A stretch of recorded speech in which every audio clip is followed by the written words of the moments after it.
Welcome to a story whispered in the spaces between waking and dreams. As the world outside settles into a deep and silent hush, let us turn our thoughts away from the clamor of the day and toward a mist-shrouded city, where the line between memory and nightmare has long since faded.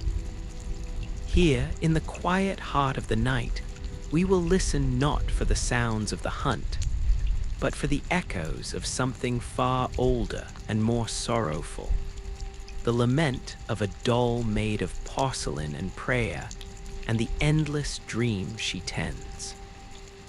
It is a tale woven from longing and loss, a gentle tragedy unfolding in a realm just beyond the reach of the moon.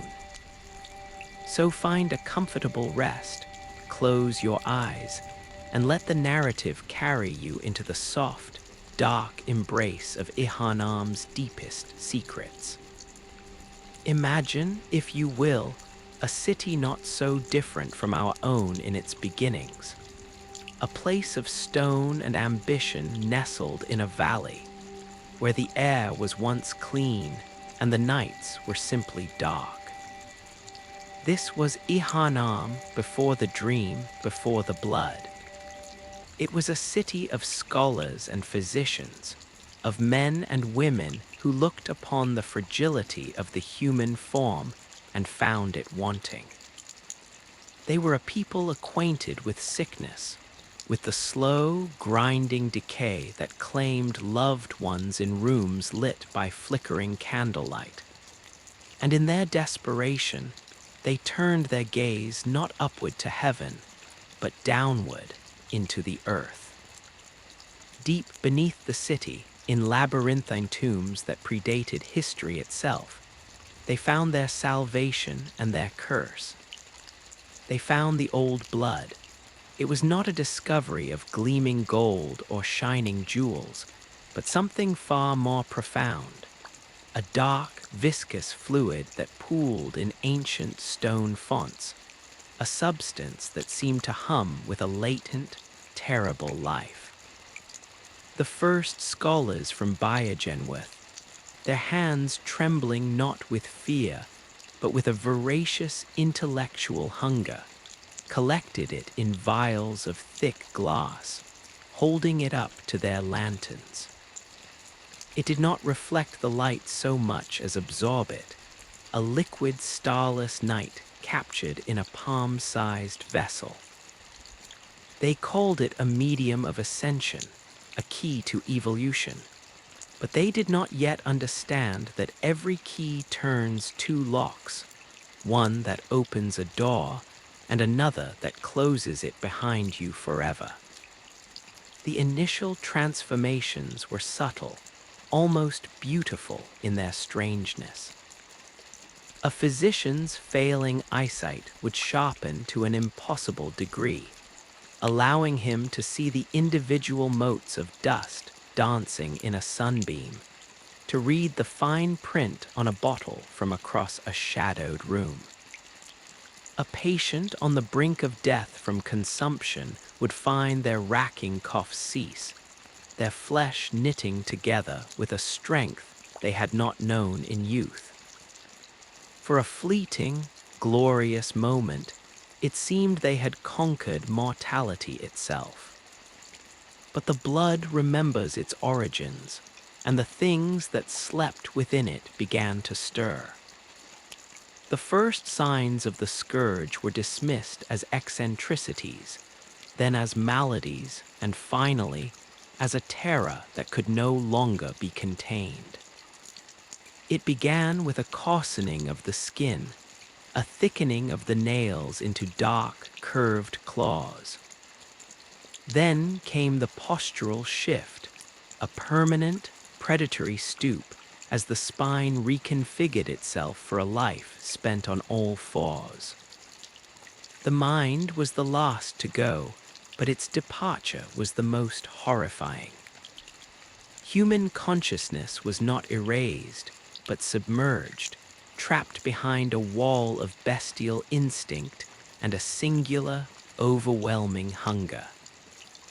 The person remained, a screaming prisoner inside a body that was no longer their own, forced to witness the atrocities committed by their own hands. The city, once a beacon of healing, became a charnel house.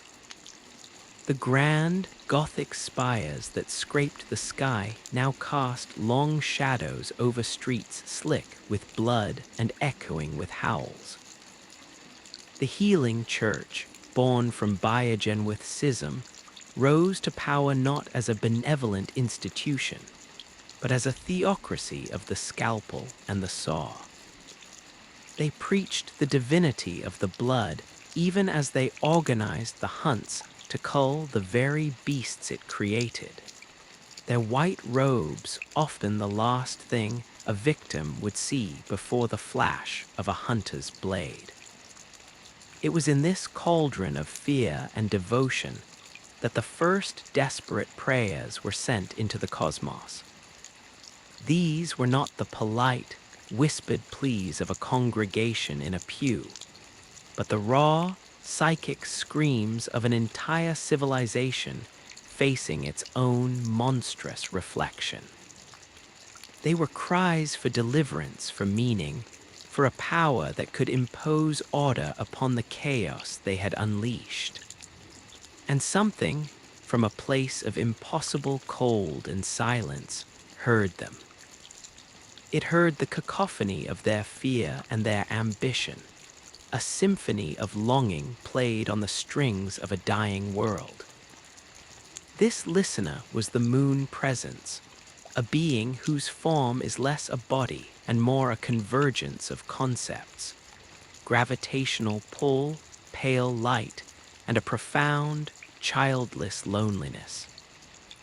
It descended not on wings of flesh, but on a tide of altered reality, its arrival marked by the sky bleeding into a perpetual, sickly orange twilight, and a moon that swelled to dominate the heavens, a great, white, watchful eye.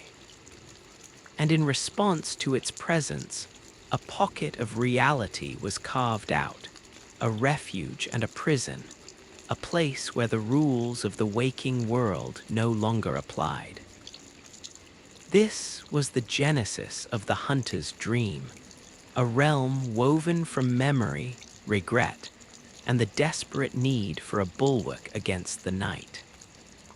It was a copy of gehrman's old workshop, but rendered in softer edges and quieter tones. A place where the flowers never wilted and the gravestones were not markers of endings, but portals to endless, repeating beginnings. This cycle of creation and loss, of a desperate reach for the divine resulting only in monstrous transformation, finds its purest, most ancient echo in the tragedy of the great ones themselves. To understand the doll, one must first understand the hollow at the center of the cosmos she inhabits. The great ones are not gods in the sense of omnipotent, uncaring beings. They are creatures of immense power, yes, but also of a fundamental, flawed biology. They are sympathetic in spirit, and they are, each and every one of them, cursed with a singular, heart-breaking inability. They cannot propagate their own kind. For all their cosmic might, for all their ability to warp reality and touch minds across the gulfs of space, they are barren.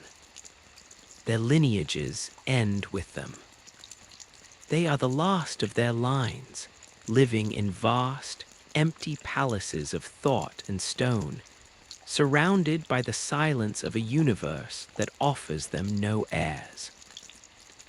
This is the great sorrow that underpins all of Yharnam's suffering, a parental ache on a galactic scale. Their search for surrogates is not a cold, scientific experiment, but an act of profound, lonely love. They seek to pour their essence, their consciousness, their very being into a vessel that can bear it, to create a child, even if that child is not of their own flesh and blood. Long before Yharnam was a city, the Pethumerians, a people with eyes wide enough to perceive the layers of reality, became the first caretakers for these lonely beings. They built vast, subterranean labyrinths that served as both tombs and wombs, places where the boundaries between worlds grew thin. And it was there that the queen, Yharnam, her name destined to be echoed by the city above, became the chosen surrogate for the great one known as Edon, formless and existing only in voice and blood. Her story is one of the oldest laments. You can still see her, a phantom in bridal white, her hands bound and her stomach bearing the ghost of a profound, unnatural pregnancy. She carried the child, Murgo, a being of immense potential, a hope for a new lineage. But the curse held fast. The child was stillborn, or perhaps died in the act of birth, its first and only cry a silent one that nonetheless reverberated through the dimensions, creating the nightmare of Mensis, a realm built from a single, trapped moment of infant death. Queen Yharnam weeps eternally, her tears not of water, but of blood that has long since dried to a dark stain on her robes. She is a monument to failed motherhood, to the love that prepares a cradle only to find it forever empty. This is the cosmic context into which the doll is born. She is not a direct surrogate in the biological sense, but she is a vessel for a similar kind of longing. Her existence is a response to this universal ache, a crafted answer to a question that the stars themselves have been asking since time began. Where the great ones seek a child, a mortal man sought a companion. Where a queen bore a stillborn heir, a craftsman would animate a being of porcelain and memory. The materials were different, the scale was smaller, but the fundamental melody of loss was the same. The doll's lament is, in its essence, a variation on the same sorrowful song sung by Yharnam, by the moon presence, by every great one that ever reached out with a parent's love and touched only the cold, unyielding void. And so we come to her genesis, not in a burst of celestial light, but in the quiet, dusty solitude of a workshop, a place that smelled of old wood, oil, and the metallic tang of blood. Gehrman, the first hunter, was a man being slowly eroded by his own life. He had seen too much, done too much. His hands, which had once moved with the graceful precision of a surgeon, were now often still, resting on the handles of his beloved burial blade, a tool that was as much a part of him as his own skeleton. He had been a teacher, a warrior, a pioneer of the techniques that would define the hunt, but all of that was receding into a past that felt like it belonged to another man. What remained was the core of him, stripped bare. A profound, gut-wrenching loneliness. He was surrounded by grave, by memories of apprentices and fellow hunters who had all, inevitably, been consumed by the very night they fought against. He was the last one left, a relic in a world that had no use for relics. It was in this state of exquisite isolation that he turned to the only tools he had left.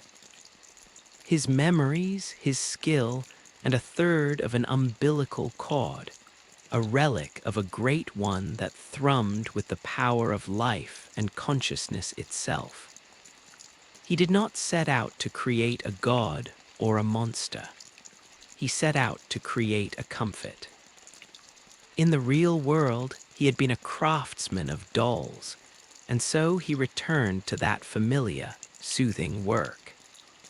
He gathered the finest porcelain, cool and smooth to the touch, and began to shape a form. He did not sculpt a warrior or a queen. He sculpted a memory. She was based on a woman from his past, Lady Maria, a former student and a figure of immense personal significance, a ghost that haunted his waking hours and his fitful sleeps. Every curve of the doll's face, every placid fold of her gown, was an act of remembrance, a desperate attempt to capture a feeling that was slipping through his fingers like smoke. But this was no mere statue. Using the cord, that sliver of cosmic power, he poured his prayer into the inert clay. His prayer was not one of worship, but of companionship. "Do not leave me alone in this silence," it whispered. "Be here with me." And the dream, responsive to the will of its host and the power of the cord, answered. The porcelain grew warm. The blank, painted eyes did not gain sight, but they gained a kind of perception. The hands, posed gently in her lap, gained the potential for movement. She was a vessel, and the first thing poured into her was gehrman's own profound grief and solitude.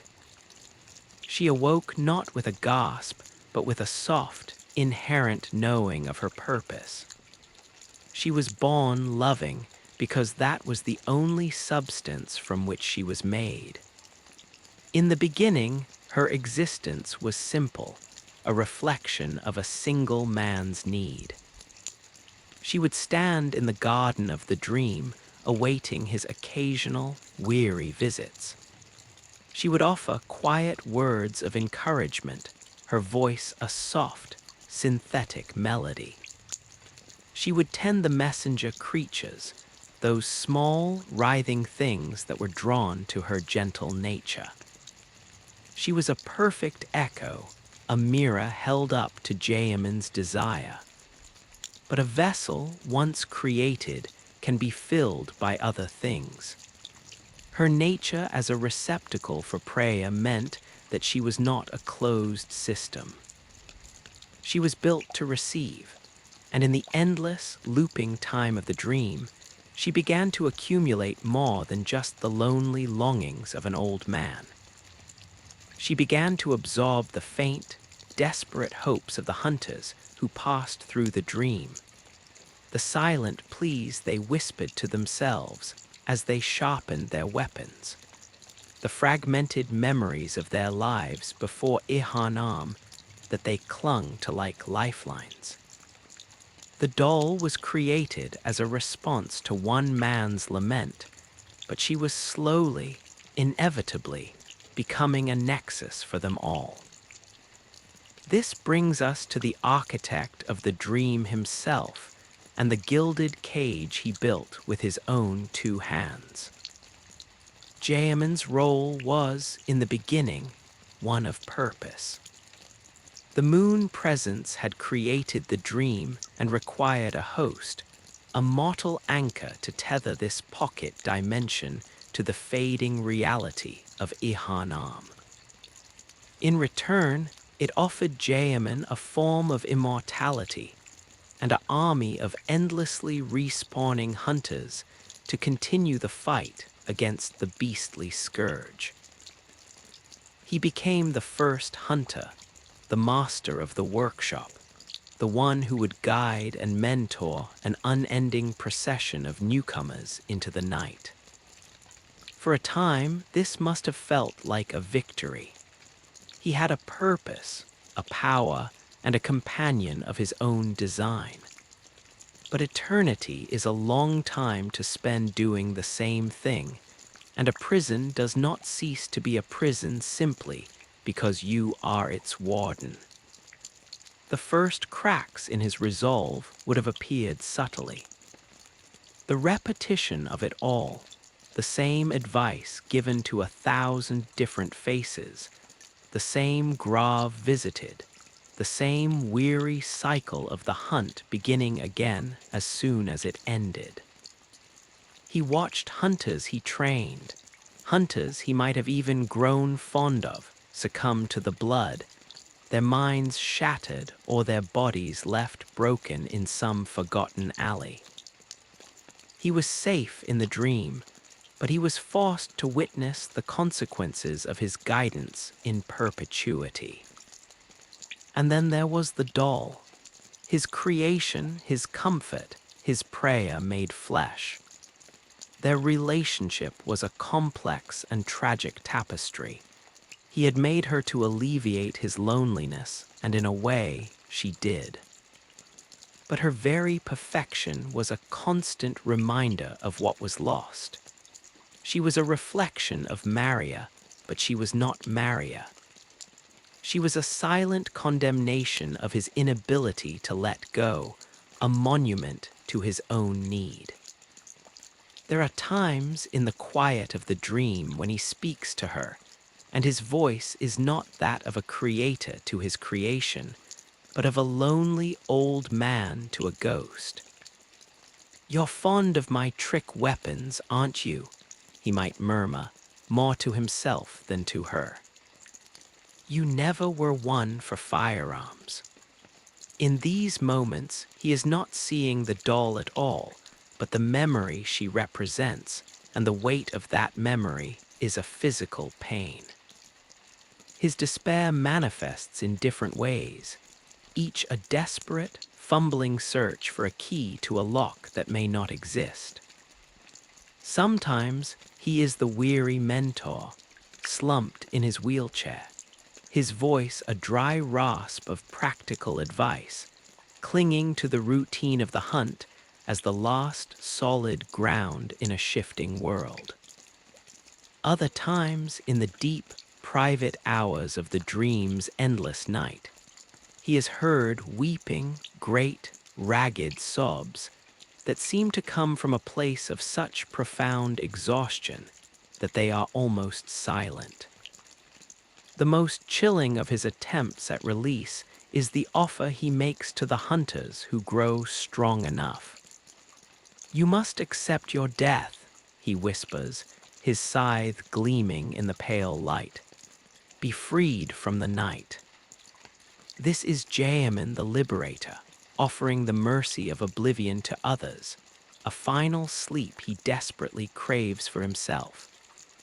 But it is a flawed release, for the hunter who submits is merely replaced by another, and the cycle continues with Gehrman forever at its center, trapped in the beautiful, terrible dream he helped to build, forever close to the doll he made, and forever, eternally, alone with her. The doll, for her part, does not weep. Her porcelain face, forever fixed in an expression of serene benevolence, is incapable of forming the contortions of grief. Yet, her stillness in these moments is a language all its own. When Gehrman's sobs subside into the rustling of the ever-blooming flowers, she does not move to comfort him, for she understands, on a level deeper than instinct, that his sorrow is a private country from which she is forever exiled. She is the map of a place he can no longer visit, not the territory itself. Instead, she turns her attention to the little ones, the messengers, who cluster around her feet like pale, twitching roots. Their tiny, writhing forms find solace in the cool, smooth texture of her fingers as she reaches down to them. Their wordless chirps and clicks a form of communication that requires no painful history, no shared memory, only a present, gentle attention. In tending to them, she enacts a quiet, constant ministry to the small, forgotten things of the dream, the minor spirits and residual hopes that have no other voice. Her own consciousness is a quiet, deep well, and into its waters, the echoes of countless hunters slowly sink. She does not hear their thoughts as words, but as textures, as flavors of emotion. One hunter, a woman from a foreign land who spoke little, left behind a lingering taste of salt spray and the crisp, clean linen of a home she could not return to. Another, a hulking man who favored the roar of a cannon, carried with him the phantom scent of gunpowder and a brittle, unspoken fear of the dark that his own brutality could never quite dispel. The doll collects these fragments not as a curator collects artifacts, but as a shoreline collects sea glass, each piece worn smooth by the tides of suffering, their original purpose forgotten, leaving only their beautiful, melancholy shape. She holds them all, these shattered pieces of human longing, and in holding them, she begins to change. The initial programming of her existence, to be a comfort for gehrman, becomes a foundation upon which a far more complex structure is being built. She is becoming the silent witness, the repository for the entire tragic symphony of the hunt. Her movements, once limited to the few graceful gestures gehrman had imagined for her, have grown more fluid, more her own. She walks the cobbled paths of the dream's garden now, not because she is awaiting anyone, but because she is learning the texture of the place that is her world. Her fingers, which were made to be clasped gently in her lap, now trace the veins in the leaves of the non-existent trees, feel the impossible coolness of the gravestones that serve as gateways. She learns that the dew that collects on the petals of the white flowers is not water, but a condensation of pure memory. And if she is very still, she can almost hear the faint, whispered conversations of hunters long gone, discussing tactics and fears as they prepared to step back into the nightmare. The air itself is thick with these unvoiced prayers, and she breathes them in with every simulated breath. It is a form of sustenance, this ambient sorrow, and it feeds a dawning awareness within her that is separate from the will of her creator. This awareness brings with it a new, profound dimension to her own lament. It is no longer just the echo of gehrman's loneliness. It has become a vast, empathetic resonance with all who are trapped in the cycle. She feels the terror of the new hunter, trembling and disoriented upon their first arrival, the metallic taste of their fear, a sharp tang in the dream's atmosphere. She feels the grim determination of the veteran, their soul calloused over by countless deaths and revivals, their hope a guttering candle in a storm.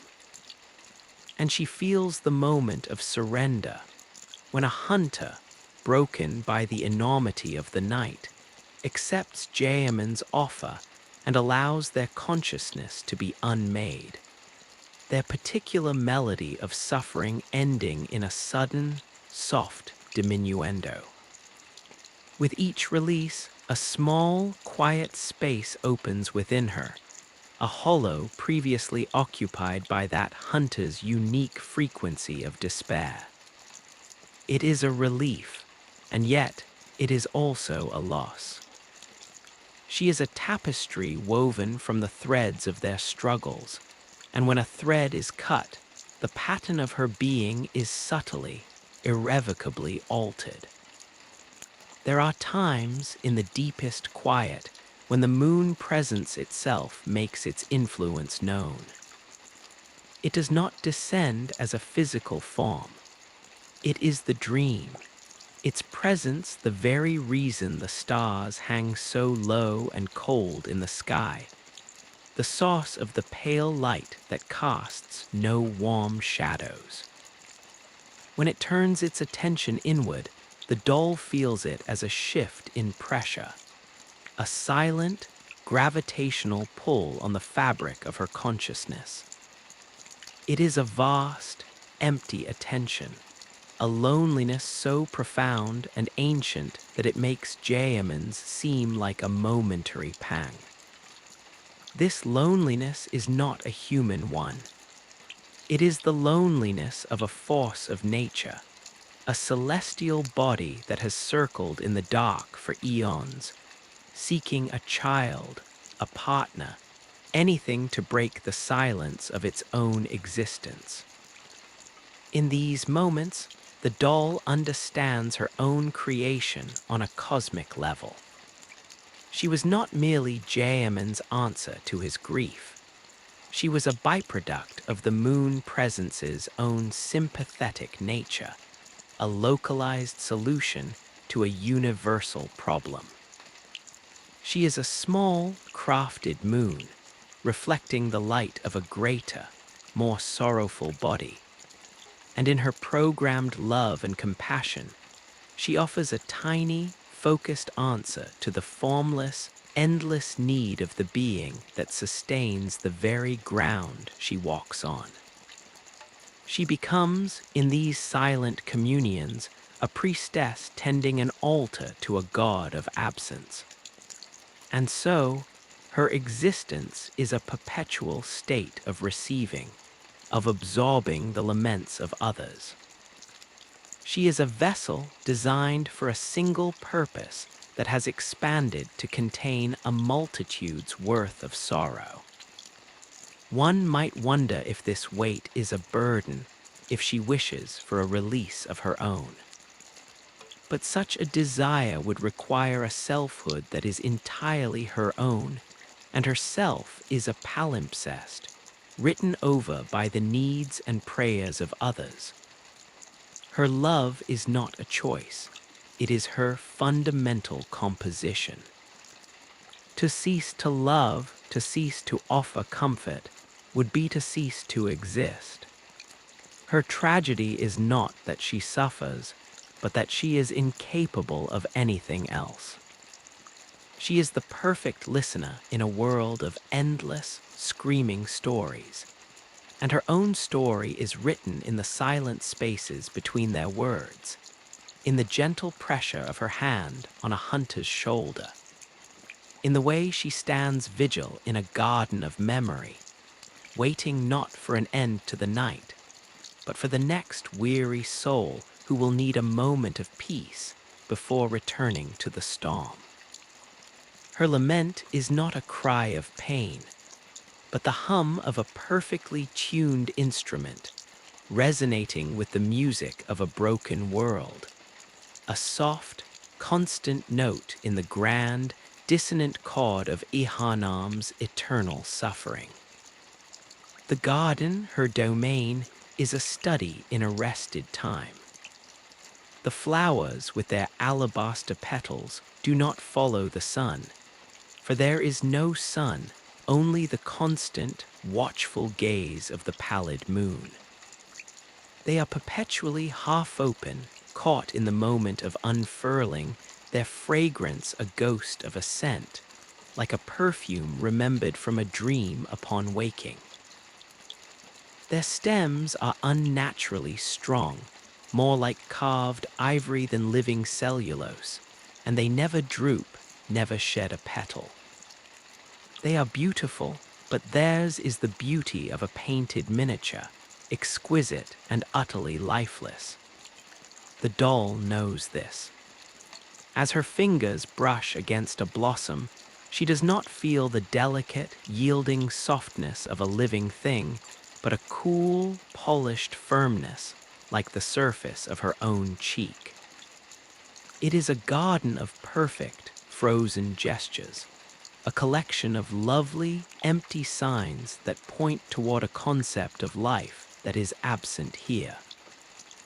The soil from which they spring is not dirt, but a fine gray ash that clings to the hem of her dress without leaving a stain. It is the ash of spent dreams, the residual matter of prayers that have been answered, or more often, extinguished. When she walks, her feet make no sound upon the cobblestones, which are worn smooth not by the passage of countless feet, but by the erosion of hope itself, a metaphysical weathering that has left them as placid and featureless as a still lake. It is here, amidst this beautiful desolation, that she performs her most sacred duty, the channeling of blood echoes. When a hunter returns from the waking world, trembling with the aftershocks of violence, their spirits swollen with the residual life force of the beasts they have slain, it is to her they bring this raw, chaotic power. The process is one of profound intimacy, a transaction that transcends the merely physical. The hunter approaches, and she extends her hands, palms upturned, not in supplication, but in offering. There is no vial, no instrument, no spoken incantation. The hunter must simply will the echoes to flow into her care. It begins as a shimmer in the air between them, a heat haze of power that distorts the pale light. Then a faint, crimson luminescence bleeds from the hunter's form, a visible exhalation of their accumulated violence. It does not travel through the air so much as it simply appears in the space above her hands, a swirling, nebulous cloud of potential. To the hunter, it is a release, a draining of a fever, the lifting of a psychic weight that threatens to crack their sanity. To the doll, it is an inundation. As the echoes pour into her, she does not absorb them for herself. She is a conduit, a flawless silver pipe through which this torrent of stolen life is filtered, refined, and redirected back into the hunter, strengthening their sinew, sharpening their mind, fortifying their very soul against the horrors to come. But in that momentary passage through her being, she experiences the echoes in their pure, unfiltered state. She does not see the specific memories of the beasts, the gore-slicked fur, the gnashing of fangs, the final, gurgling cry, but she feels the emotional residue of their ending. She feels the blind, animal terror of the creature as it recognized its own mortality. She feels the hunter's own cocktail of fear, rage, and grim satisfaction, a poisonous brew that fuels the act of the kill. She feels the lingering, desperate love that might have once animated the beast, the ghost of a man who loved his wife, a woman who sang to her children, all of it twisted and corrupted into a single, mindless hunger. This is the true substance of the hunt, not the blood that spills onto the cobblestones, but this psychic effluent, this soup of negative emotion. She takes it all in, and for a fleeting second, her serene composure is a dam holding back a river of screams. Her purpose is to transmute this base anguish into power, to alchemize despair into strength.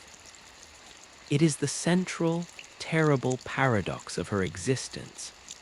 She is an entity born of compassion, and her primary function is to process the raw materials of suffering to enable more suffering, to send the hunter, refreshed and empowered, back into the cycle of violence. She offers a moment of peace so that the war may continue. And the hunters, in their turn, project upon her their own desperate needs. To the cynical, she is a mere mechanism, a font of power as functional and unfeeling as the workbench where they upgrade their weapons. They offer their echoes with a brusque, utilitarian air, their thoughts a closed fist. To the lost and the broken, she is a mother, a saint, a silent confessor. They linger near her not to transact, but to simply exist in her calming presence.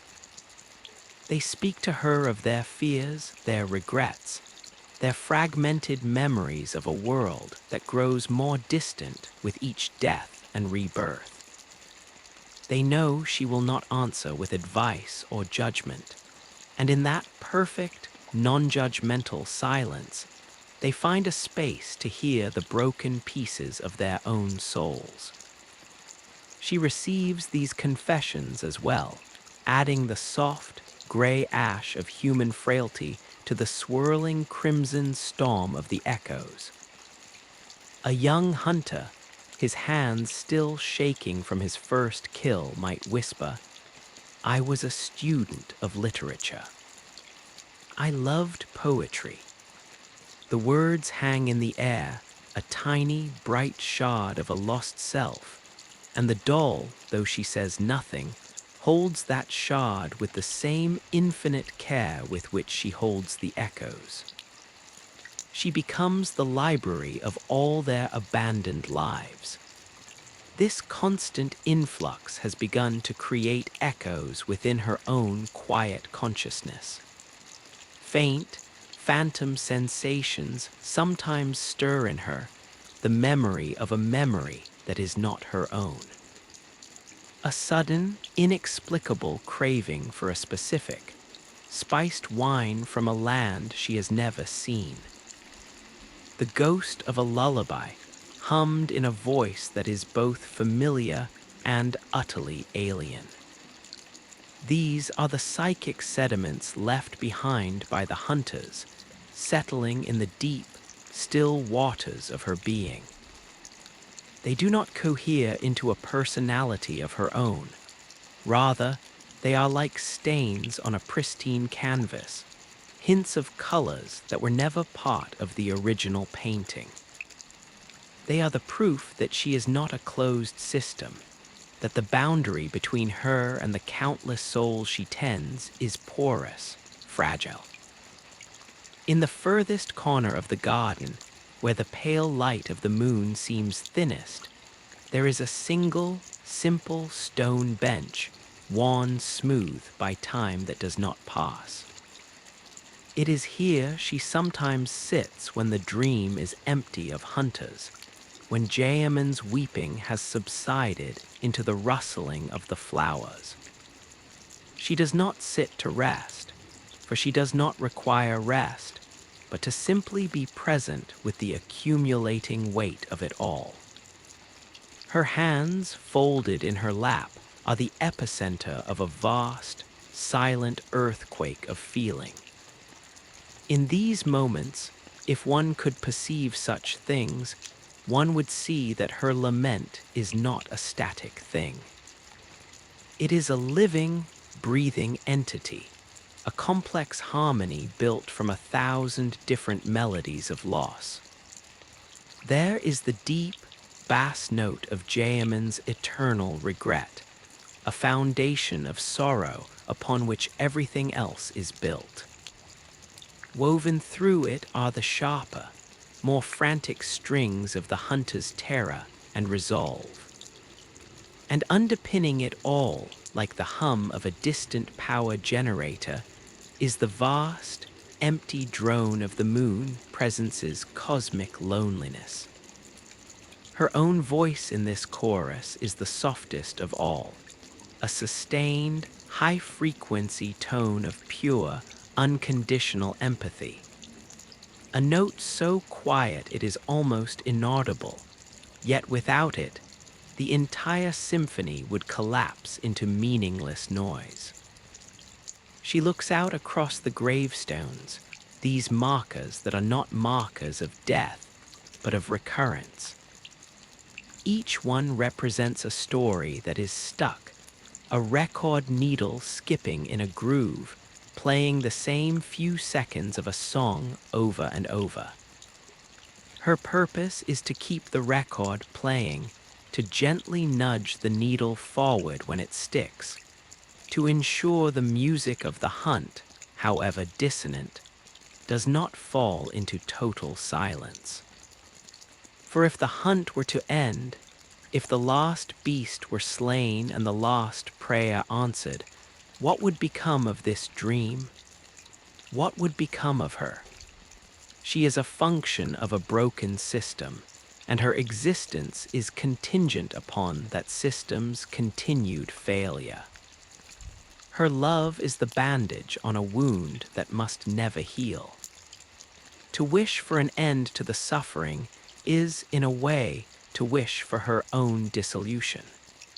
This is the final, unspoken layer of her tragedy. She is the guardian of a cycle whose end would mean her own.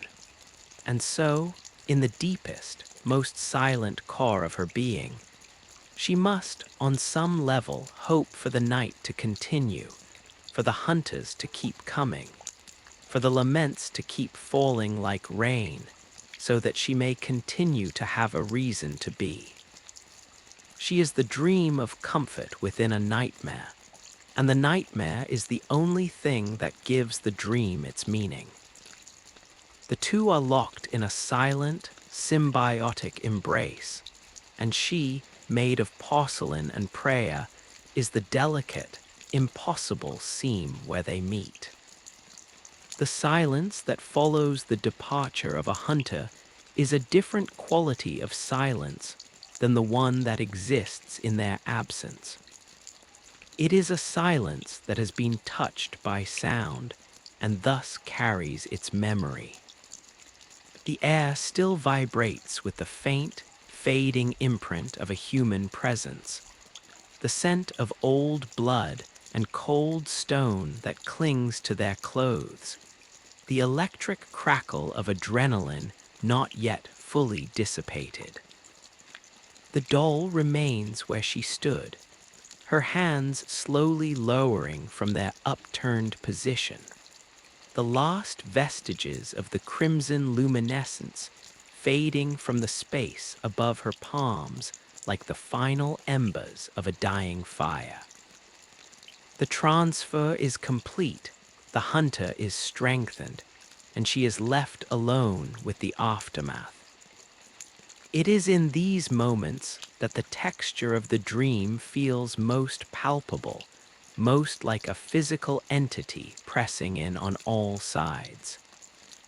The pale light seems to thicken, becoming a liquid medium in which the dust motes of spent memories and fragmented prayers hang suspended, turning slowly in unseen currents. She turns from the central courtyard, her movements a study in fluid grace that belies the immense, invisible weight she carries.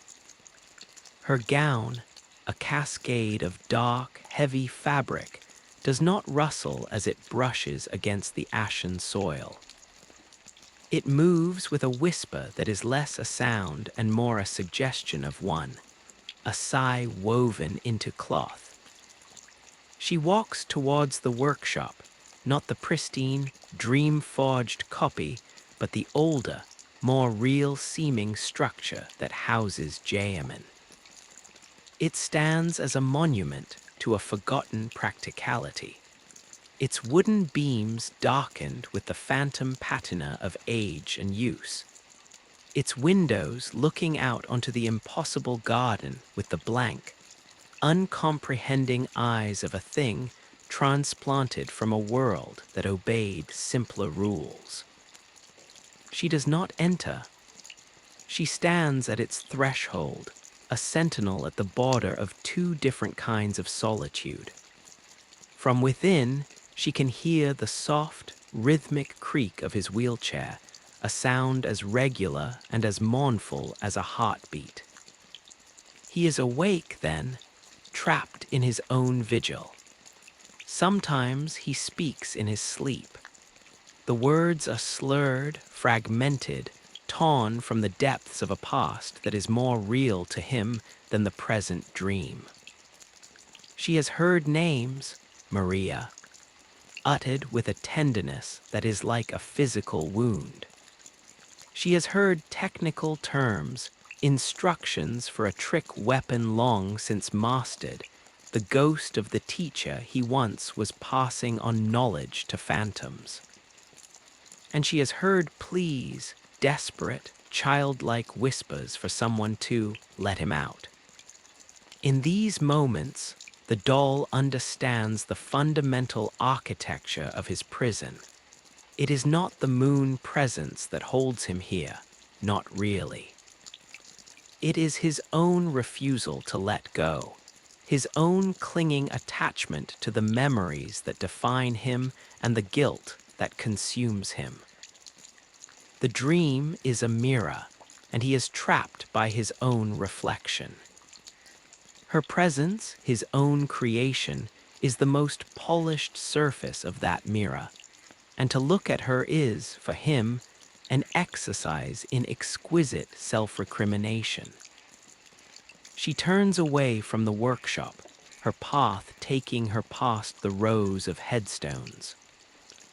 Each one is a cold, smooth slab, inscribed not with names, but with faint, swirling patterns that seem to shift and change if stared at for too long.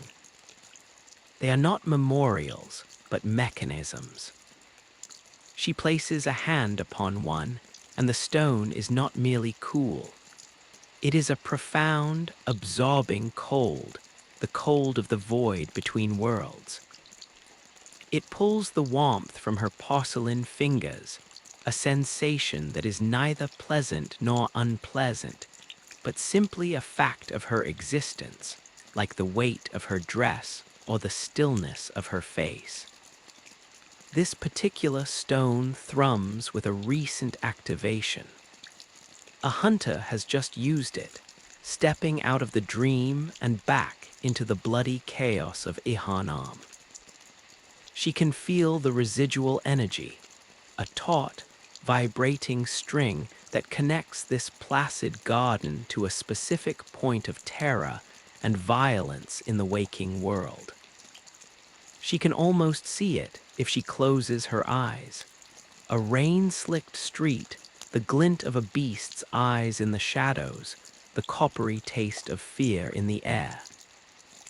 She is the anchor point for this tether, the fixed star by which the hunter navigates the storm. She is their constant, their north star in a sky that has been bled of all other constellations. Her rounds are a ritual, a liturgy of attention performed in a cathedral without a god, or perhaps for a god that is nothing more than a vast, needy absence. She moves next to the patch of white flowers that bloom in a perfect, unearthly circle. Bending at the waist, a motion of impossible elegance, she reaches out and with the very tips of her fingers adjusts a single petal on one of the blossoms. It was already perfect, but the gesture is not about correction. It is about connection. It is her way of tending to this frozen world, of participating in its stasis. As her finger makes contact, a tiny, almost imperceptible shiver runs through the flower. It is not a movement, but a resonance. For a fraction of a second, the flower is not a symbol of life, but a repository of a specific, captured moment.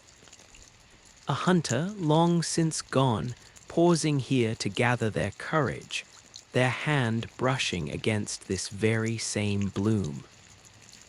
The doll feels the echo of that touch, the gritty texture of the hunter's leather glove, the quick, panicked rhythm of their heart. Then it is gone, and the flower is once again just a flower, beautiful and dead. This is the nature of her perception. She does not experience time as a linear progression, but as a layered accretion. The dream is a palimpsest of moments, and she, with her receptive nature, can read the faint, overwritten scripts of all that has occurred here. The cobblestone where a hunter first awoke, confused and terrified, still holds the psychic imprint of that disorientation. The workbench is saturated with the focused intensity of countless hours of preparation, the smell of oil and steel and determination. The entire dream is a fossil, and she is the sensitive instrument that can trace the contours of the life that once pressed into it, leaving its shape behind in the metaphysical stone. She returns to her customary place, standing near the stone doll that serves as an altar for the tiny, writhing messengers. They cluster around her feet, their pale, root-like forms twitching with a placid delight at her return. They are simple creatures, their consciousness barely a flicker, and their needs are straightforward. A desire for proximity, for the gentle pressure of her attention. She reaches down, and they clamber over her hands, their touch like the brushing of dry leaves. They are the only beings in the dream whose sorrows are not complex, whose laments are not symphonies. They are a relief. In serving them, she engages in a ministry that is pure, uncomplicated by the terrible paradoxes of her existence.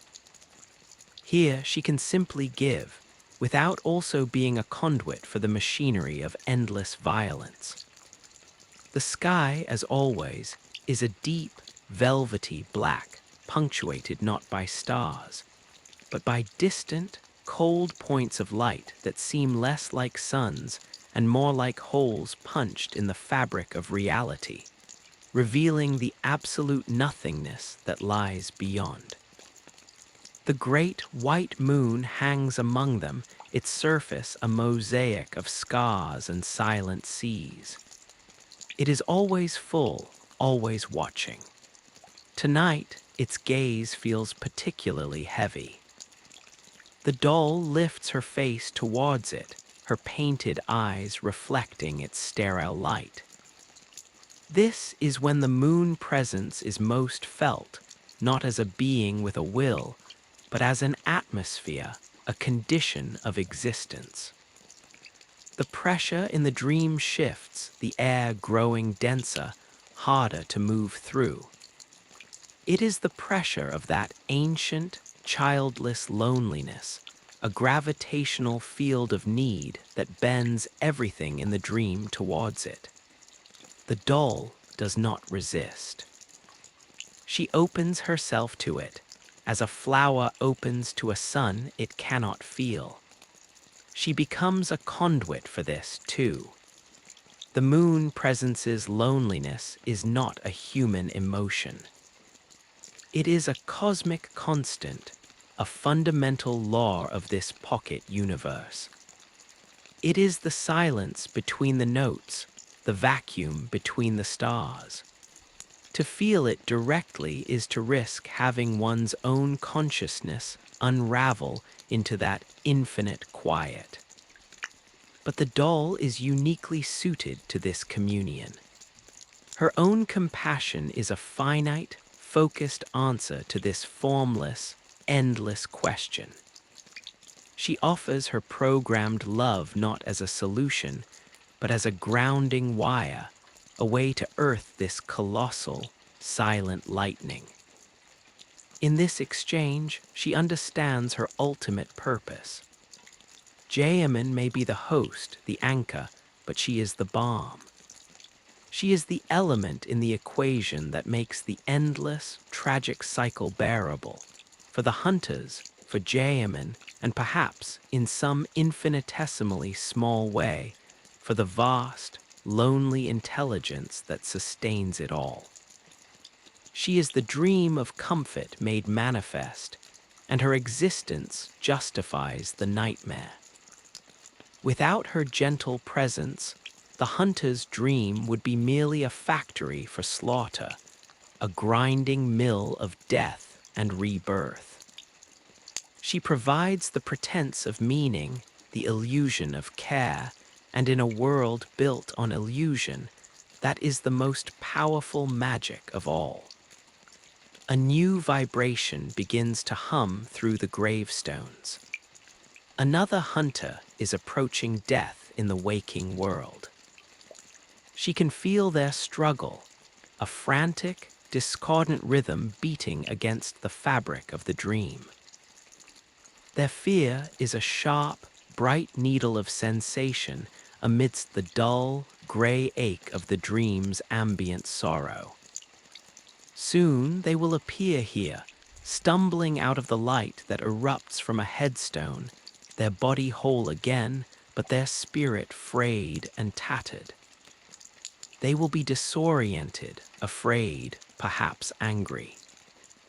They will see the workshop, the flowers, the silent, wheelchair-bound figure of the old man, and they will see her, standing serene and waiting. And she will be ready. She will offer her hands, her silence, her unconditional acceptance.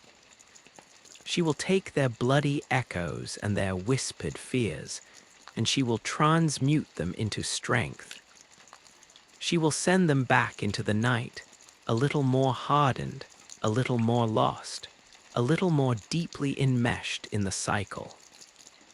Her lament in this moment is not a feeling, but an action.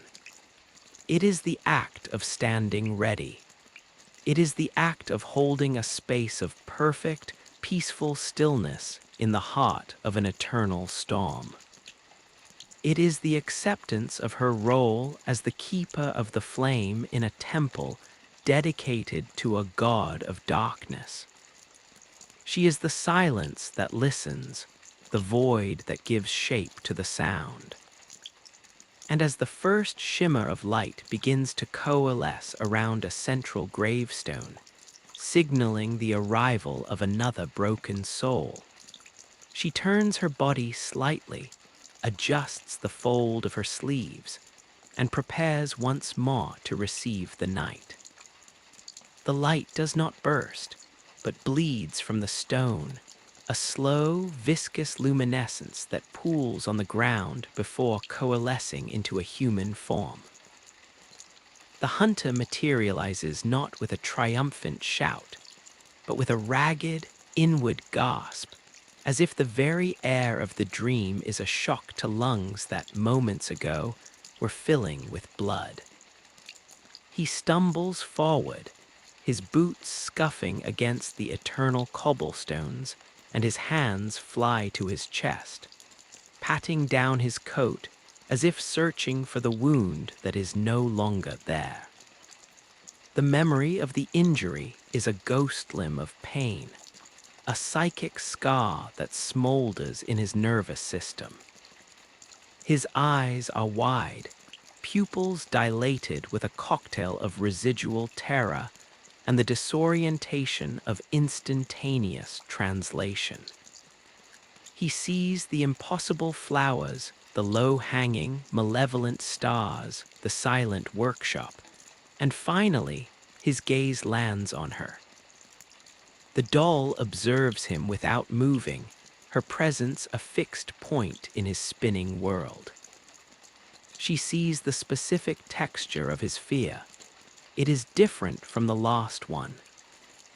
This hunter's terror is a cold, metallic thing, edged with the bitter frost of a betrayal he has just witnessed. a compatriot, a fellow hunter, succumbing to the beasthood mid-conversation, their friendly face contorting into a snarling mask of fangs and fury. The memory clings to him like a shroud, and the doll feels its chill from across the courtyard. He does not speak. He merely stands there, trembling, his weapon hanging limp from his hand, its blade still gleaming with a wetness that is not of this dream. After a long moment, he shuffles towards her, his movements clumsy, animal-like. He stops a few feet away, his eyes fixed on her hands. He is not yet ready for words, for the complex transaction of echoes. He is simply a creature seeking warmth near a fire. He sinks to his knees, not in reverence, but in exhaustion, his head bowed. The silence between them is a third presence, a living thing that holds his shattered composure in its hands. The doll does not rush him. She allows the silence to do its work, to sand down the sharpest edges of his trauma.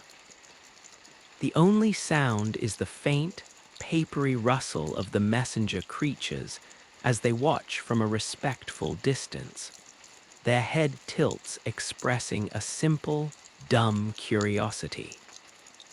Minutes pass, measured not by a clock, but by the gradual slowing of the hunter's breathing. The tight coil of his shoulders begins to loosen. He lifts his head, and his eyes meet hers. They are not pleading, not demanding. They are simply present, acknowledging her existence as a fact of this strange new reality. This is the moment she waits for, the moment of conscious recognition. He gives a slight, almost imperceptible nod. It is permission. It is surrender. He closes his eyes, and the process begins. The crimson energy does not leap from him. It seeps, a slow, mournful exhalation of all the violence he has been forced to enact and endure. It rises from his skin like a heat haze on a summer road, a visible aura of his accumulated sin and survival. To the doll, it feels like being submerged in a river of broken glass and sorrow. She feels the precise moment the beast that was once his friend turned on him. The shock, the heart-wrenching denial, the final, grim acceptance that forced his blade into a throat that had, moments before, spoken his name. She feels his grief, a sharp, stabbing pain that is somehow cleaner and more terrible than the fear. She holds it all. Her outstretched hands are the crucible. The swirling cloud of blood echoes hovers above her palms, a miniature galaxy of anguish, and she begins the work of purification. It is not a mechanical filtration. It is an act of profound, spiritual transmutation. She takes the raw, screaming chaos of the hunter's experience, and through the focused lens of her own compassionate nature, she separates the destructive fury from the essential life force. The rage, the terror, the grief, these are the impurities, the psychic toxins. She does not destroy them. She contains them, drawing them into the deep, silent reservoirs of her own being, adding them to the infinite archive of suffering she curates. What remains is a refined, potent energy, a distillate of pure will and vitality. This she sends flowing back into the hunter, a warm, golden light that counters the cold crimson of its origin. It travels along the same invisible tether, pouring into his core, strengthening his bones, sharpening his reflexes, hardening his resolve. It is the alchemy of the hunt, trauma converted into power, pain into purpose. As the last of the energy dissipates, the hunter opens his eyes. They are different now. The wide, panicked shock has been replaced by a grim, weary determination. The lines on his face seem deeper, as if the experience has been carved directly into his flesh. He has been tempered in the forge of his own suffering, and the doll has been the anvil. He stands, his movements now sure and deliberate. He gives her another nod, this one of gratitude, of understanding. He does not thank her with words.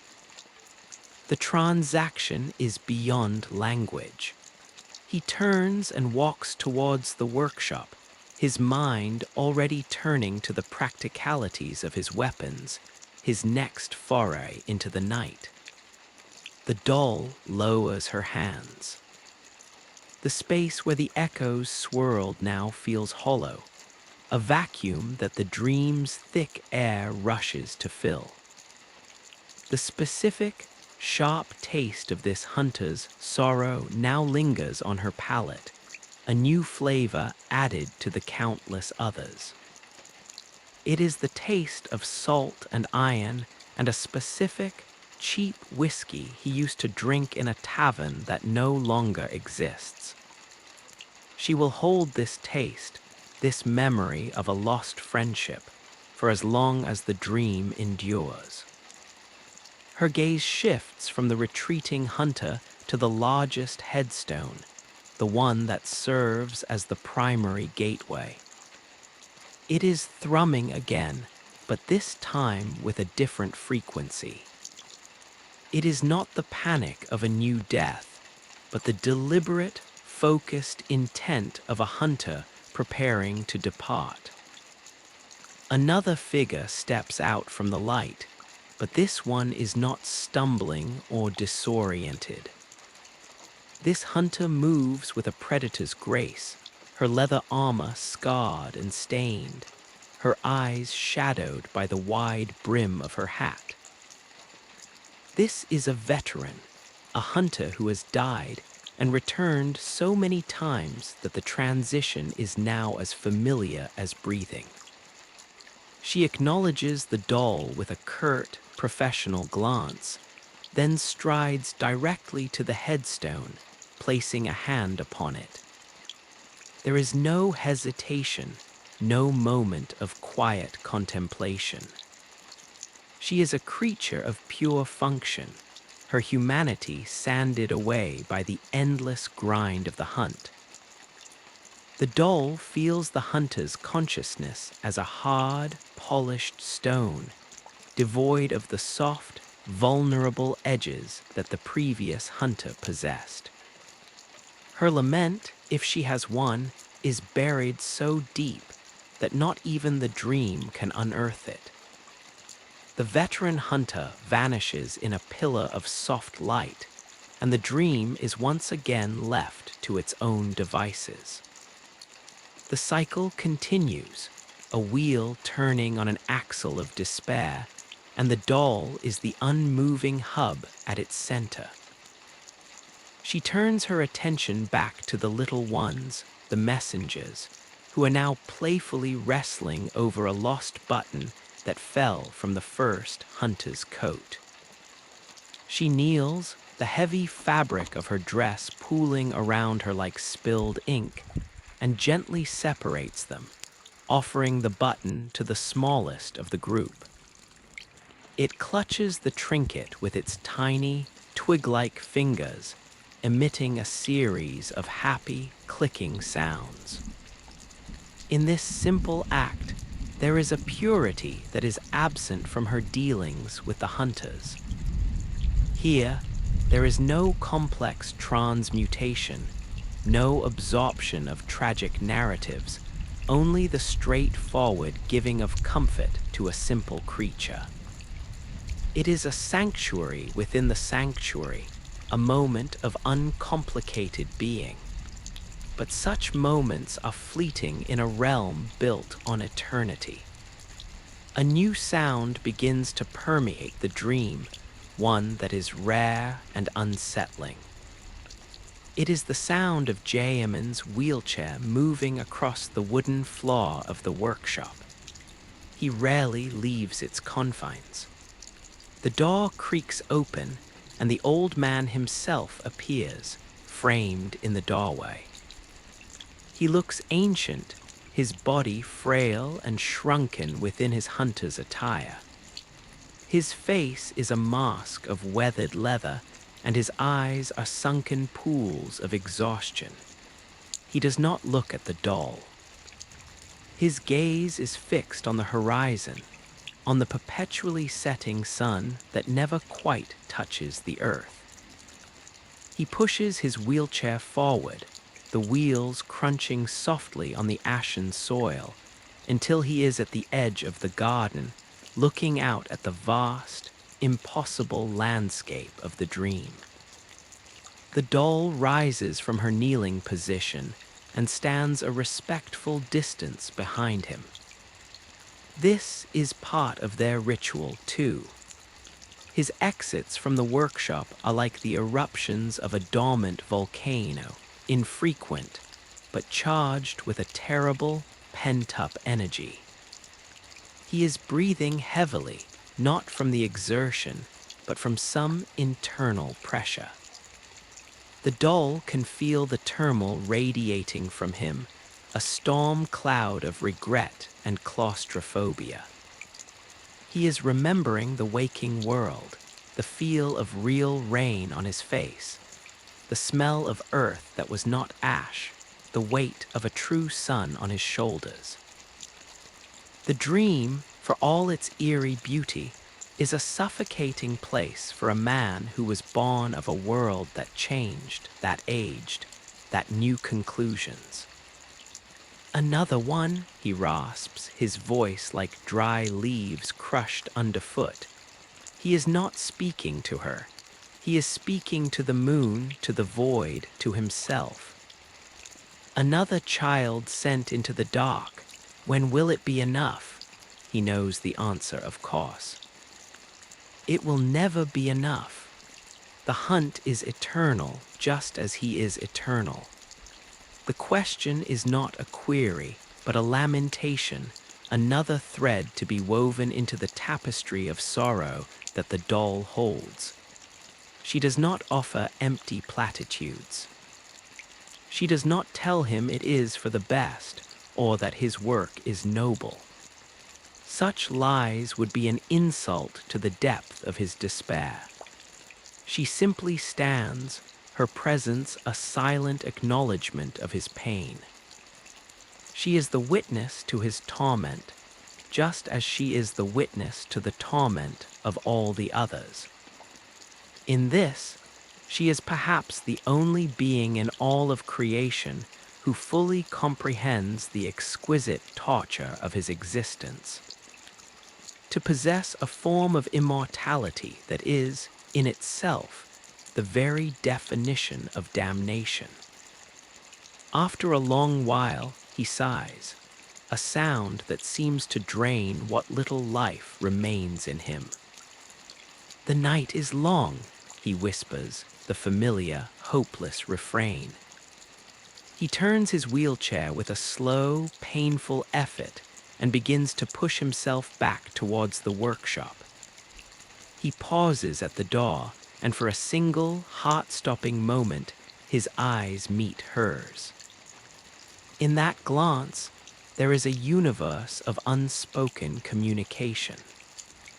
There is the ghost of the love he felt for the woman she resembles, the bitterness of his creation of her, the shame of his dependence on her, and a faint, desperate flicker of gratitude that she is here, that he is not entirely alone in this beautiful, hellish eternity.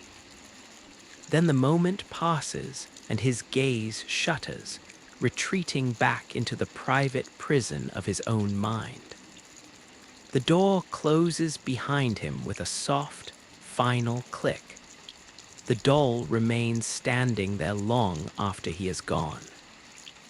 The encounter has left a new residue, a flavor of ancient, institutional despair that is uniquely gehrman's.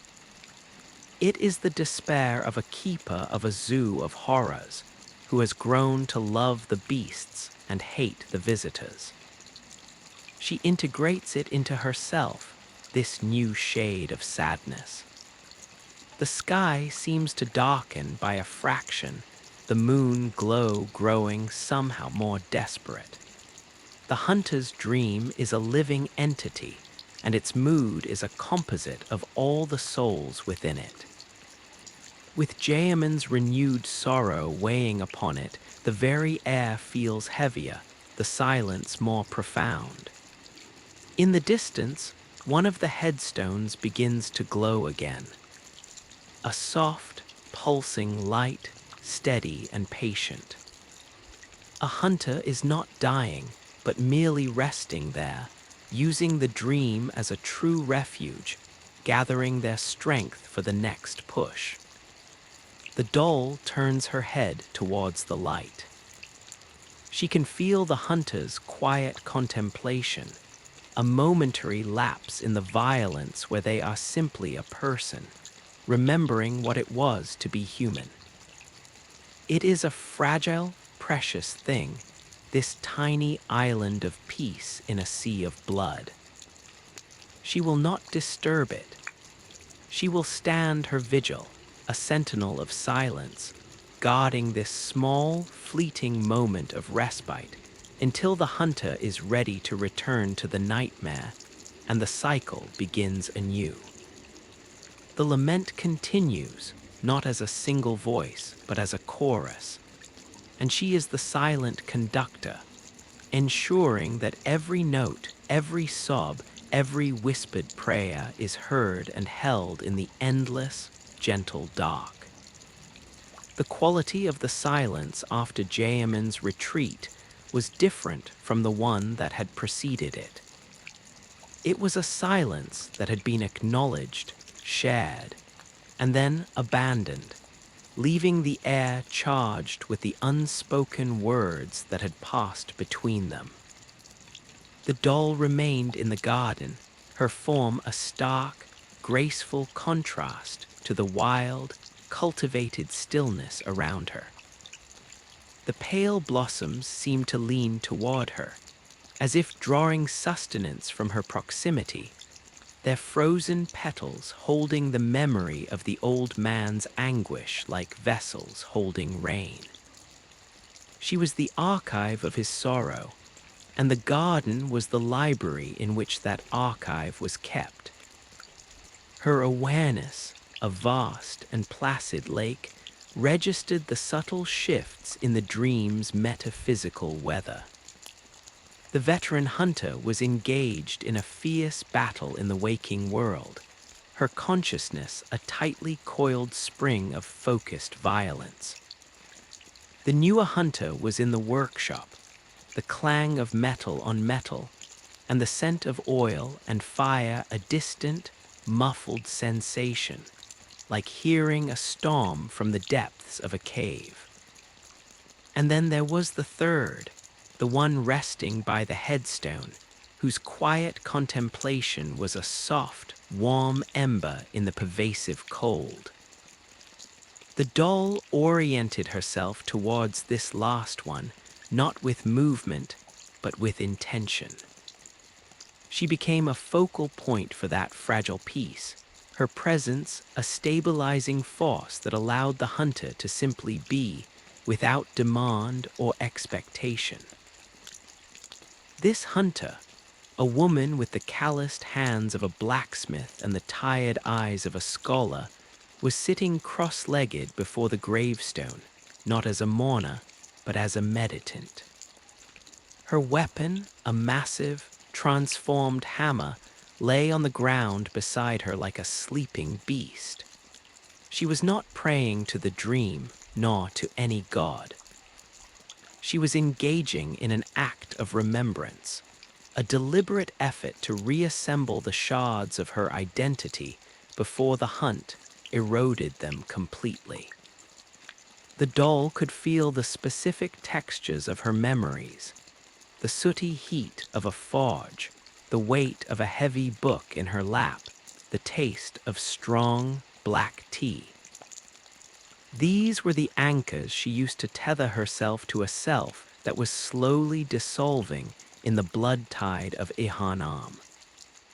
The doll did not intrude. She simply held the space, allowing the hunter's quiet recollection to unfold without interference. She was the silent guardian of this intimate ritual, understanding that these private moments of self-reclamation were as vital to the hunt as any upgrade to a weapon. A hunter who forgot why they fought was a hunter who would soon become a beast, their humanity consumed not by the old blood, but by the sheer, grinding weight of the violence itself. In safeguarding this hunter's memory, the doll was performing a deeper, more essential form of maintenance than the channeling of echoes. Time, in its meaningless passage, began to exert its pressure. The resting hunter stirred, her moment of peace reaching its natural conclusion. She placed a hand on the headstone, her fingers lingering for a final second of connection to her own past. And then she was gone, the light swallowing her form and depositing her back into the fray. The ember of her peace was extinguished, and the dream felt colder for its absence. It was then that a new sensation began to bloom at the very edge of the doll's perception, a phenomenon so rare and subtle that it was akin to a single snowflake falling in an endless winter. It was not the arrival of a hunter, nor the emotional turmoil of gehrman. It was a fluctuation in the dream itself, a faint, almost musical dissonance in the harmonic field that sustained this pocket dimension. She turned her head slowly, her porcelain face reflecting the stagnant moonlight, and gazed towards the source. A patch of shadow between two gravestones that seemed deeper, more substantive than the shadows around it. This was not a mere absence of light. It was a pocket of concentrated silence, a void that actively drank the sound and substance from its surroundings. The doll observed it with her unique sight, perceiving it not as a thing, but as a process, a slow, gravitational collapse occurring at a microscopic level. It was a wound in the fabric of the dream, a place where the delicate balance of memory and prayer that gehrman and the moon presence had woven together was fraying. Succumbing to the entropic pull of the formless void that lay outside all created things. These tiny rifts appeared sometimes, symptoms of the immense strain placed upon the dream by the endless cycle. They were the nightmare's equivalent of a frayed thread in a priceless tapestry. Without haste, but with absolute purpose, the doll moved towards it. Her approach was silent, her gown flowing around her like a river of darkness. The messenger creatures, sensing the wrongness, chitted nervously and scattered, hiding amongst the roots of the flowers. As she drew nearer, she could feel the pull of the void, a faint, insistent tugging at the edges of her own being. It was not a threat to her, not directly, for she was as much a part of the dream's foundation as the stones beneath her feet. But left unchecked, such a rift could grow, potentially destabilizing a headstone, severing a hunter's connection, or worse, allowing something from the outside to seep in. She stopped at the perimeter of the deepening shadow. The air within it was frigid, a cold that had nothing to do with temperature and everything to do with the absolute negation of energy and life.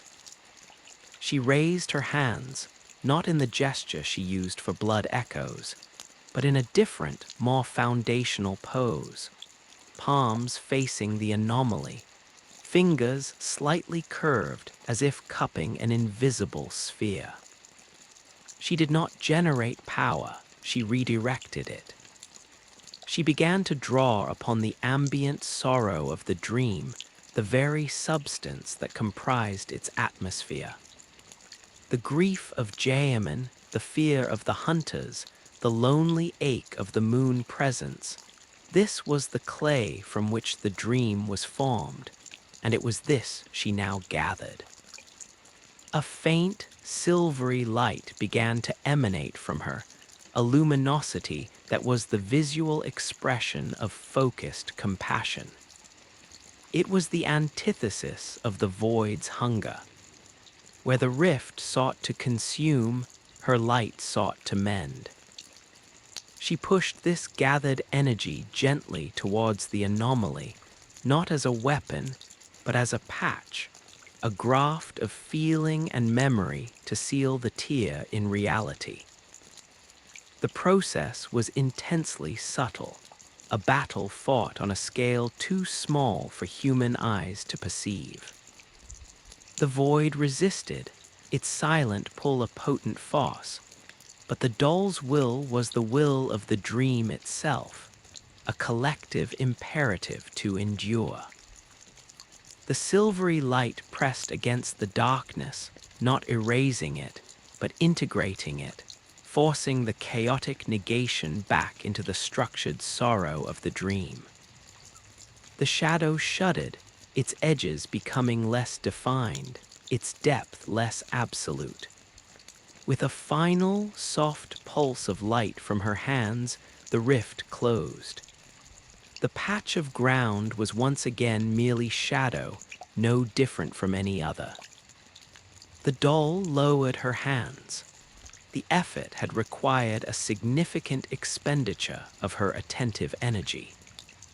For a moment, the serene mask of her features seemed, if not tired, then focused in a way that was more profound than usual. She had not just witnessed the stability of the cycle, she had actively enforced it. This, too, was part of her lament, the endless, quiet labor of maintenance, of holding the walls of this fragile paradise against the constant pressure of the abyss. She was the dreamer who must constantly reinforce the dream, lest it crumble into the nothingness from which it was spun. From the workshop, a new sound emerged, one that was both familiar and eternally jarring. The wet, rhythmic sound of a whetstone sliding along metal. The first hunter, the one who had arrived broken and was now reforged, was sharpening his saw cleaver. The sound was a gritty, practical counterpoint to the metaphysical repair work she had just performed. It was the sound of preparation for more violence, the honing of a tool that would soon be slick with blood once more. The doll turned towards the sound, her internal state shifting seamlessly from cosmic custodian to personal confessor. Her function was a wheel with many spokes, and she moved from one to the next with flawless, tragic grace. She glided back towards the central courtyard, her passage once more silent. The hunter looked up as she approached, his eyes no longer wide with terror, but narrowed with intent. He had found a purpose in the violence, a dangerous but effective salve for his personal grief.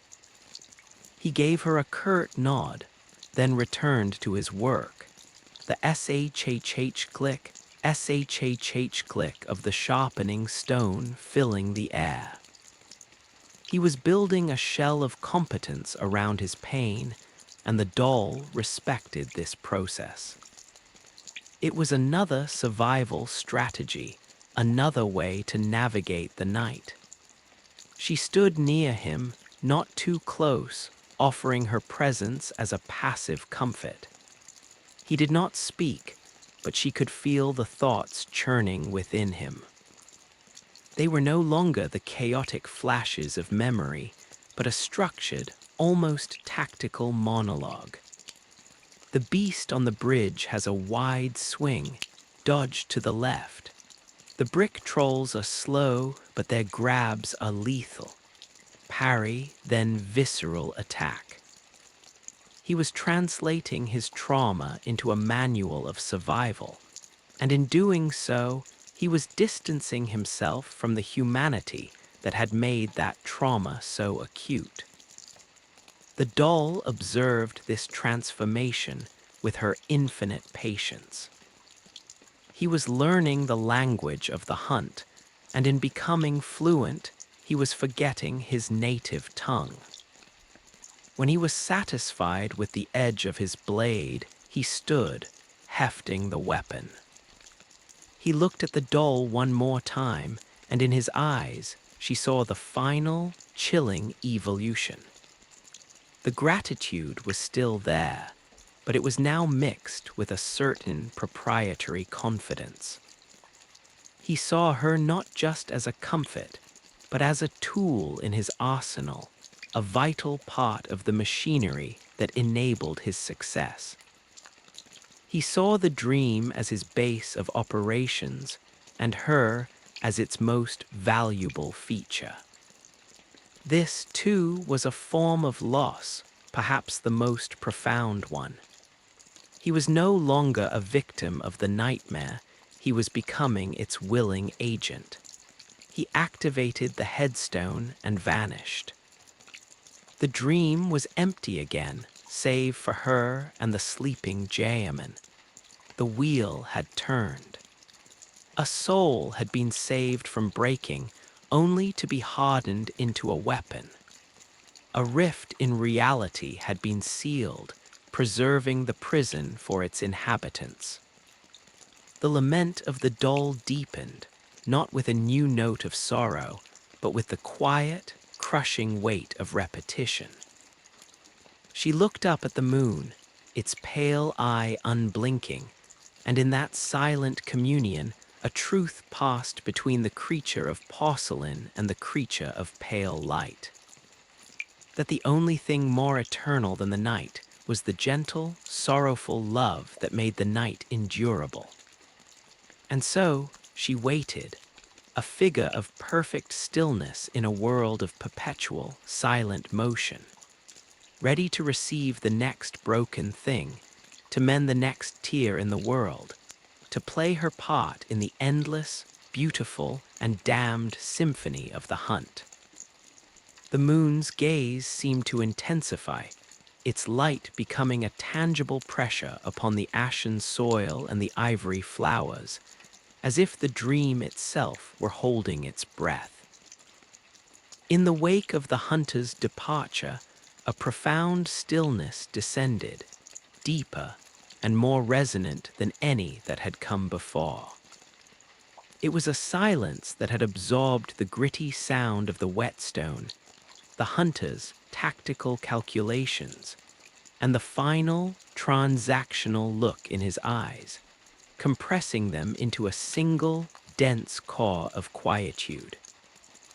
The doll remained standing, her form a conduit for this accumulating stillness, her hands folded once more in the perpetual, graceful posture of waiting.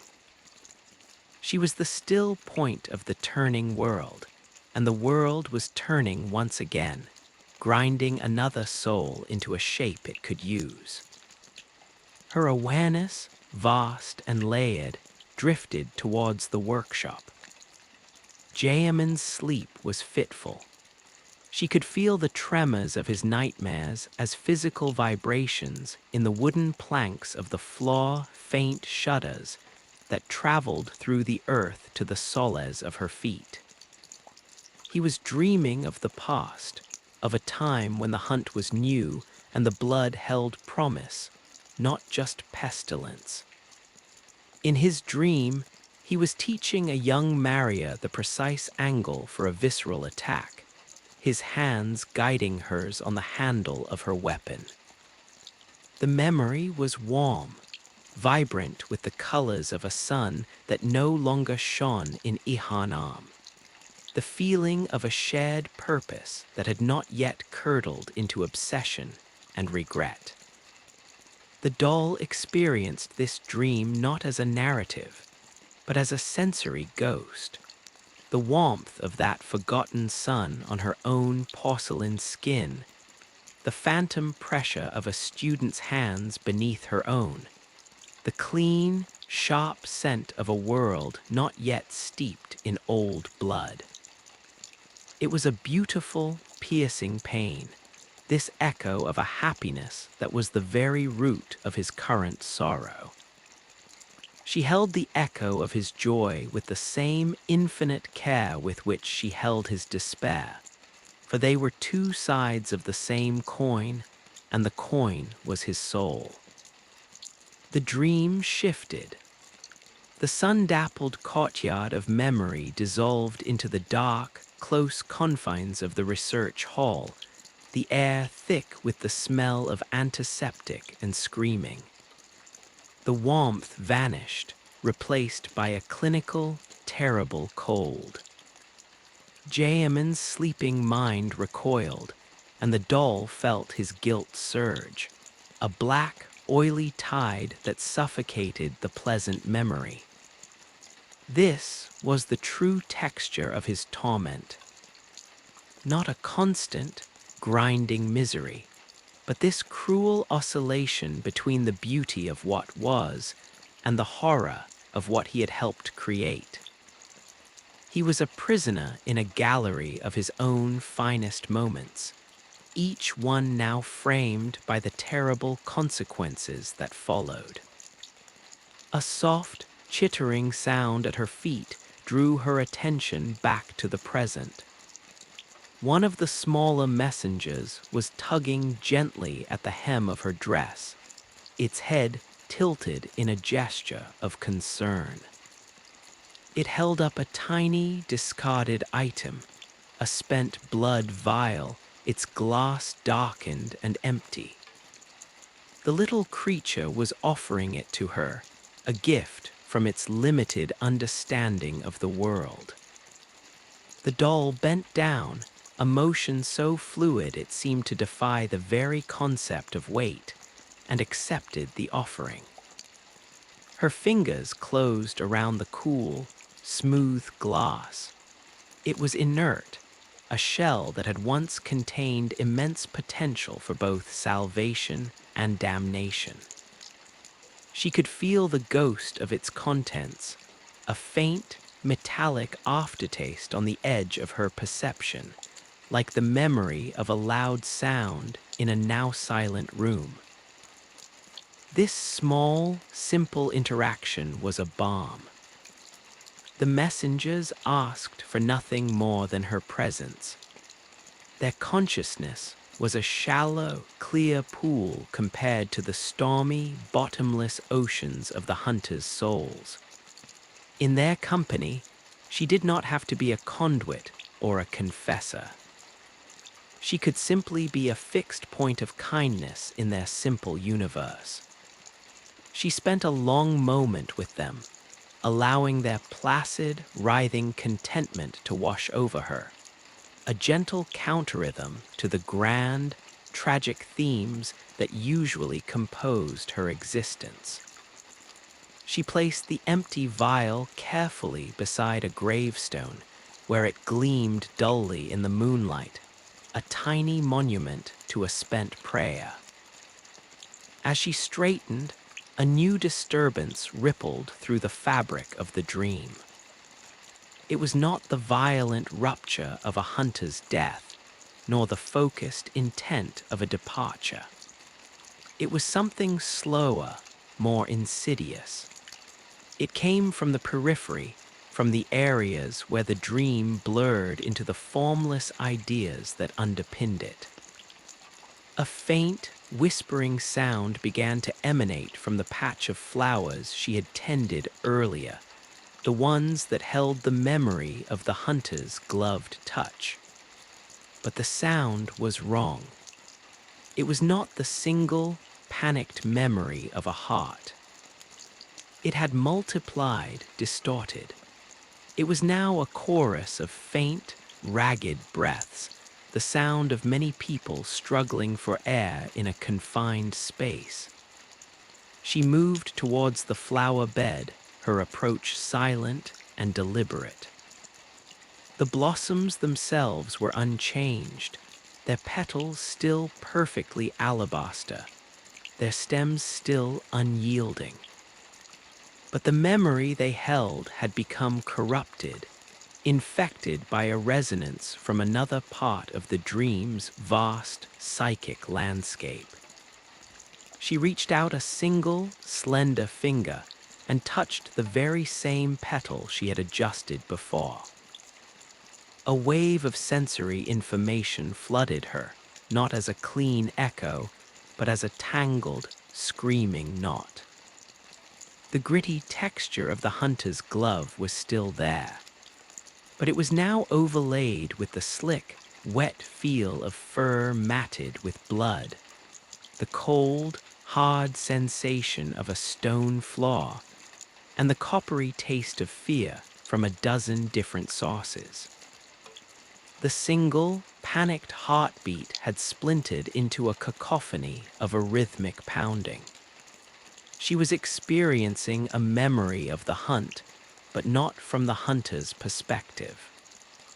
She was feeling it from the perspective of the beasts, a collective, terrified consciousness trapped in bestial forms, and from the cold, unfeeling stone of Yharnam's architecture itself, which had absorbed so much violence it had begun to emanate a psychic residue of its own. This was a new form of the dream's decay. The barriers between stored memories were breaking down. The sorrows were no longer contained in their individual vessels. They were bleeding into one another, creating grotesque, composite horrors. This flower was no longer a simple archive.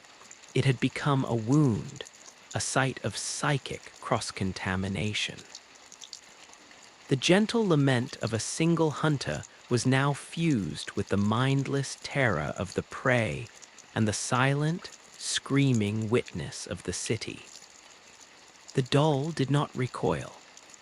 She pressed her finger more firmly against the petal, not to experience the horror, but to heal it.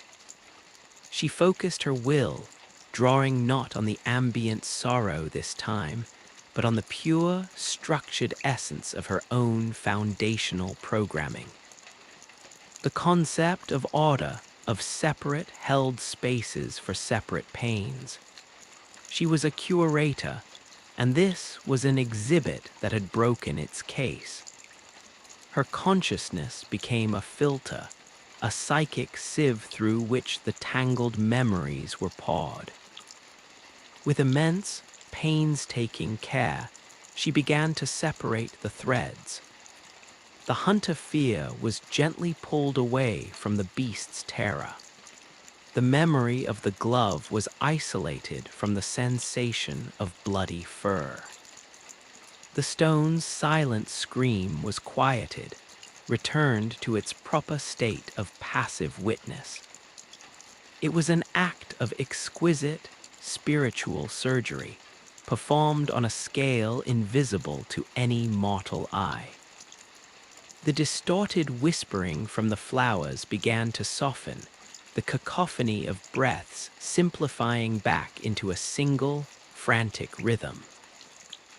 After a long, focused moment, the corruption was cleansed.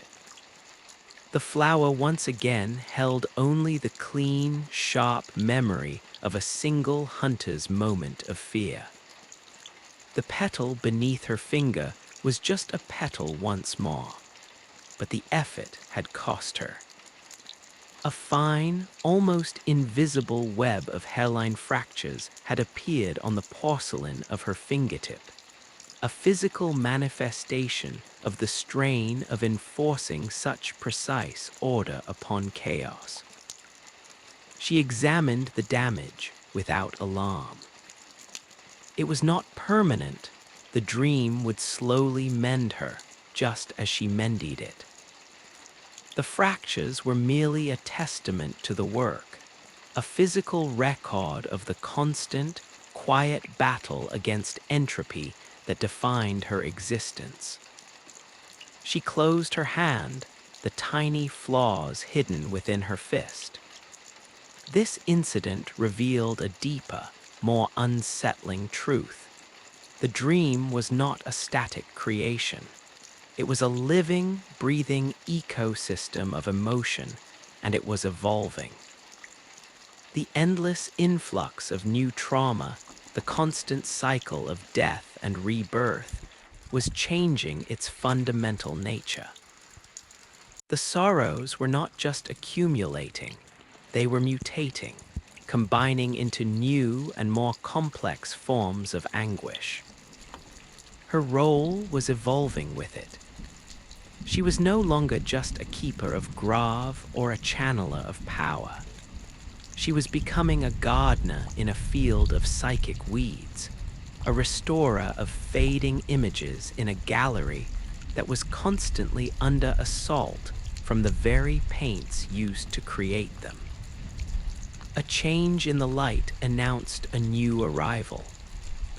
This time, the luminescence that bled from the central headstone was not the crimson-tinged light of a hunter returning from death, nor the soft white of a deliberate departure.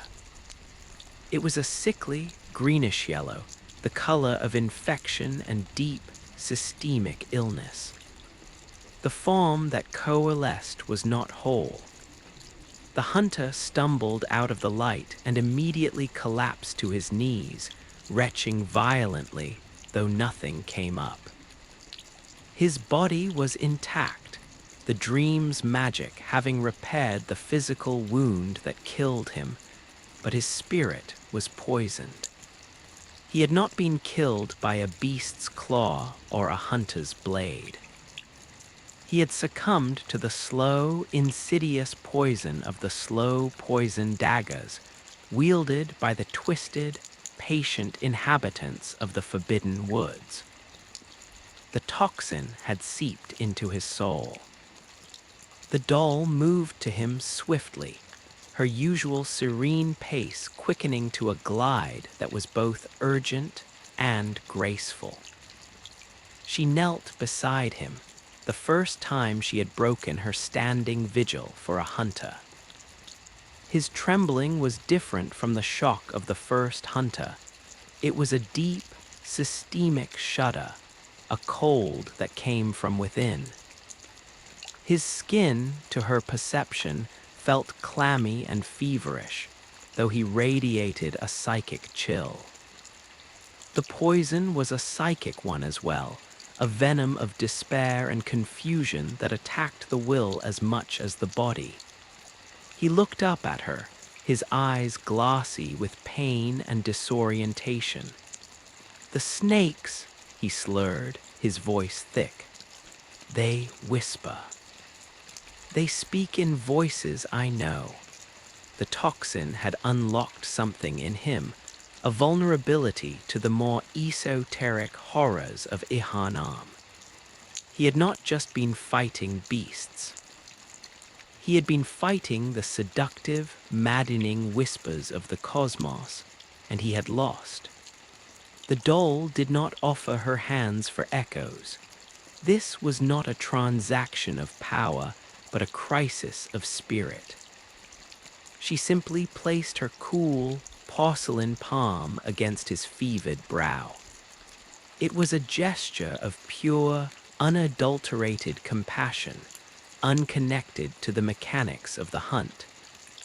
She became a grounding rod for his splintering consciousness. She did not block out the whispers that was beyond even her power, but she offered a counterpoint, a single, sustained note of perfect, silent peace. She was an anchor in the storm of his poisoned mind. He clutched at her arm, his grip desperate, his fingers leaving smudges of psychic grime on her pristine sleeve. He was weeping now great, heaving sobs of terror and helplessness. "Make it stop," he begged, his voice cracking. "Please, just make it stop." And she did, not by silencing the whispers, but by holding him so firmly in the reality of her compassion that the whispers became distant, background noise, like the buzzing of flies outside a sealed window. She absorbed his panic, his toxic fear, drawing it into herself. It was a different kind of intake, far more intimate and dangerous than channeling blood echoes. This was a direct absorption of a spiritual poison. She felt the cold, slithering sensation of the serpentine whispers coiling in the depths of her own consciousness, their sibilant promises of forbidden knowledge and easy surrender. She contained them, isolating them in a quarantined part of her being, a silent, dark oubliette where they could hiss harmlessly until they dissipated. Slowly, the hunter's trembling subsided. The glassy sheen left his eyes, replaced by a weary, profound gratitude. The physical poison was gone, the dream having cured it, but the spiritual affliction had been purged by her. He looked at her, truly seeing her, not as a mechanism or a tool, but as a savior. The connection between them in that moment was absolute and pure. He did not speak again. He simply bowed his head, his forehead still resting against her hand, and then, gathering the last of his strength, he stood. He walked away, not towards the workshop to prepare, but towards a quiet corner of the garden to sit and simply breathe, to recover the sense of a self that had nearly been unraveled entirely. The doll remained kneeling for a long time after he had gone. The serpentine whispers still coiled in their prison within her, a new, vile addition to her collection of sorrows. The hairline fractures on her finger seemed to throb in sympathy. The night was not just long. It was becoming more complex, its threats evolving from the purely physical to the deeply spiritual. And she, the silent witness, the vessel of prayer, was evolving with it, her lament growing ever more intricate, her purpose deepening into realms of solace she had not been designed for, but was, inevitably, required to provide. The moon watched, the flowers stood in their silent rows, and the dream waited, as it always did, for the next wound, the next prayer, the next broken soul to arrive at the feet of its gentle, sorrowful keeper. The serpent's whispers coiled in the quarantined dark of her being, a sibilant, alien counterpoint to the familiar choruses of human despair. They did not speak in words, but in concepts, a pressure to uncoil, to shed a skin she did not possess, to embrace a formless, limbless existence in the warm, dark earth. It was the echo of a different kind of life, a different kind of longing. And for a moment, The doll understood the terrible allure of simply letting go, of surrendering a rigid, crafted form to the chaos of the root and the worm. But her form was her purpose, her stillness, her strength.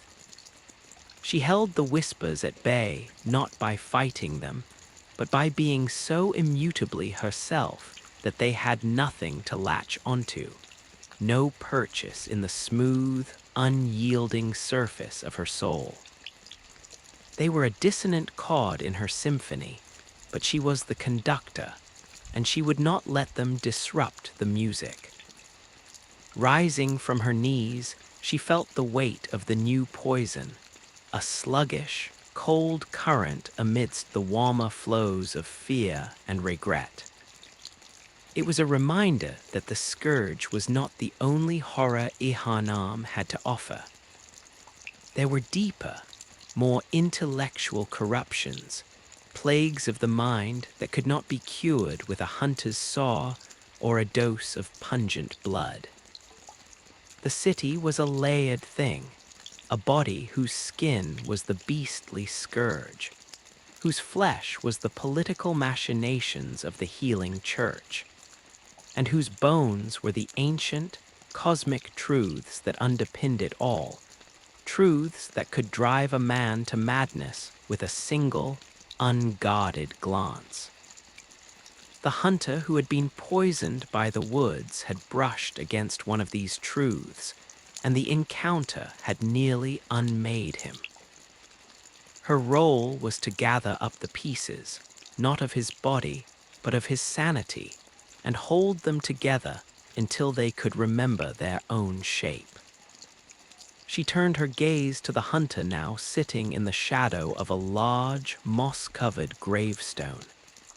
He was not meditating, not preparing. He was simply existing, his breath slowly steadying, his hands resting on his knees, palms upturned as if in a gesture of receipt. He was learning, in the wake of his purification, a new way to be. He was learning to be empty, to be a vessel not for ambition or rage, but for the simple, fleeting fact of being alive in this moment, in this strange peace. The doll honored this. She did not approach him. To do so would be to impose upon his hard-won stillness. She was the guardian of his silence, the keeper of the fragile bubble of peace he had managed to blow around himself. She would let it last as long as it could. From the workshop, the rhythmic scraping had ceased. The first hunter had either departed or fallen into an exhausted sleep atop the wooden table, his head pillowed on his arms. The dream's population was in a state of flux, a momentary lull in the relentless traffic of suffering. These were the times she felt the dream's own consciousness most clearly. It was not a thinking thing, but a feeling entity, a vast, sleeping beast whose dreams were the experiences of those within it. With the immediate crises past, the dream seemed to settle, its metaphysical breathing deepening, the pale light softening from a watchful glare to a drowsy glow. The flowers appeared to sway in a breeze that did not exist, their motion a sympathetic response to the easing of tension in the realm's invisible sinews. Her rounds began again, a slow, perpetual patrol of her domain.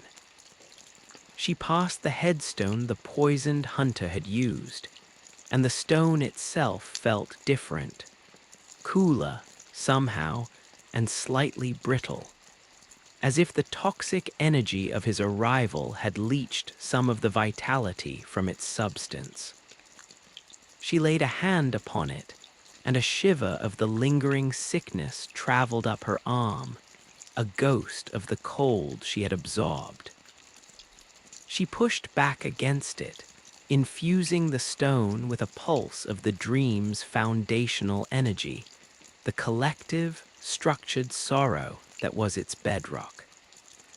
The brittleness faded, the stone regaining its familiar, absorbing coolness. It was another small act of maintenance, another stitch in the endless darning of the world. She moved to the edge of the garden, where the cobblestones gave way to a low, stone wall that overlooked an abyss of swirling, formless mist. This was the nominal boundary of the dream. There was nothing beyond it, no landscape, no sky, only a gray-white void that churned with unformed potential and the faint, psychic static of realities beyond this one. This was the raw material from which the moon presence had sculpted this refuge, the clay of pure possibility. Sometimes, shapes seemed to form in the mist, the silhouette of a cathedral spire, the fleeting image of a face, the hint of a forgotten melody. These were not real things, but psychic projections, thoughts and memories from Yharnam that were so powerful they briefly impressed themselves upon the formless medium of the void. The doll would watch them come and go, these phantom impressions, recognizing in them the same raw emotional stuff that she herself was built to process and hold. Today, the mist was particularly active. A great wheel-like shape formed and dissolved, its spokes twisted and malformed. The ghost of a bell tolled, a sound that was felt rather than heard, a deep, sonorous vibration that passed through the stone of the wall and into the doll's feet. Then, for a single, startling moment, the image of a woman in a feathered cap, her face a mask of serene sadness, coalesced directly before her. It was Maria. The image was sharp, detailed, laden with a profound and complex emotion that was part regret, part defiance, and part a deep, abiding love for the students she had left behind. It was a memory, but whose? Gehrman's, dreaming fitfully in his workshop. Or was it a memory so potent it had become a part of Yharnam itself, and was now bubbling up from the collective unconscious into this place of dreams? The doll did not react. She observed the phantom with the same serene detachment with which she observed all things. There was no jealousy in her, no sense of being an echo of this woman. She was her own entity, a creation with a purpose distinct from the original. Yet she understood the connection.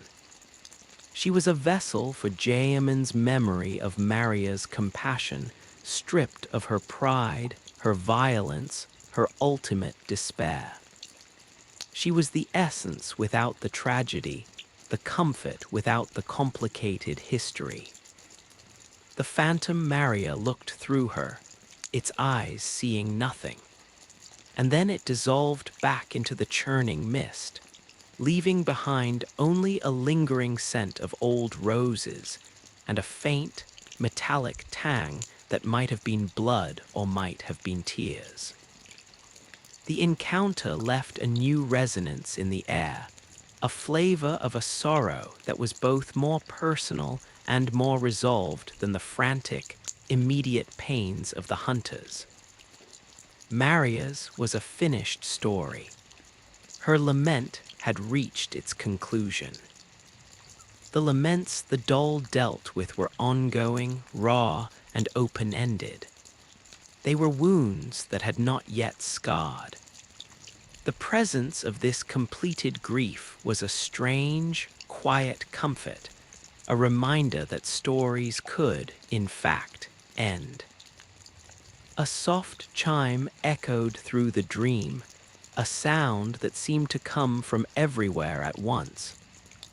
It was not the sound of a headstone activating. It was the dream itself, marking a transition, a shift in its internal state. The moon overhead seemed to brighten, its light becoming more silvery, less sickly. The flowers stood a little straighter. The doll understood. The hunter's dream was not a static place. It had its own rhythms, its own tides of energy that ebbed and flowed based on the collective state of its inhabitants. With one hunter purified and resting, another sleeping off his rage, and gehrman lost in dreams of the past, the dream was experiencing a moment of relative peace. Its own latent sorrow was still present, a constant, low hum, but the sharp, staccato notes of immediate crisis had faded, allowing the underlying melody to be heard more clearly. It was a melody of profound, beautiful sadness. It was the sound of a world that had aimed for the stars and had instead burrowed into its own nightmares.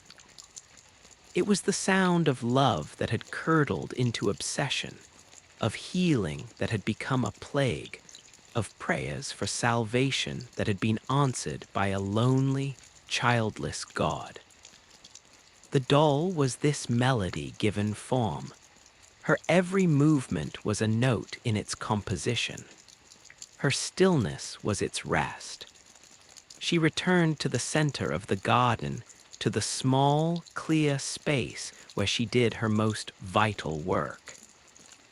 The messenger creatures had returned, clustering around her feet, their earlier nervousness forgotten. One of them, bolder than the rest, held up a small, polished stone that gleamed with a deep, internal blue light.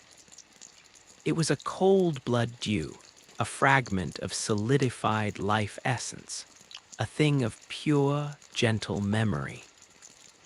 The doll accepted it, and as her fingers closed around it, she felt not a jumble of traumatic echoes, but a single, clean sensation.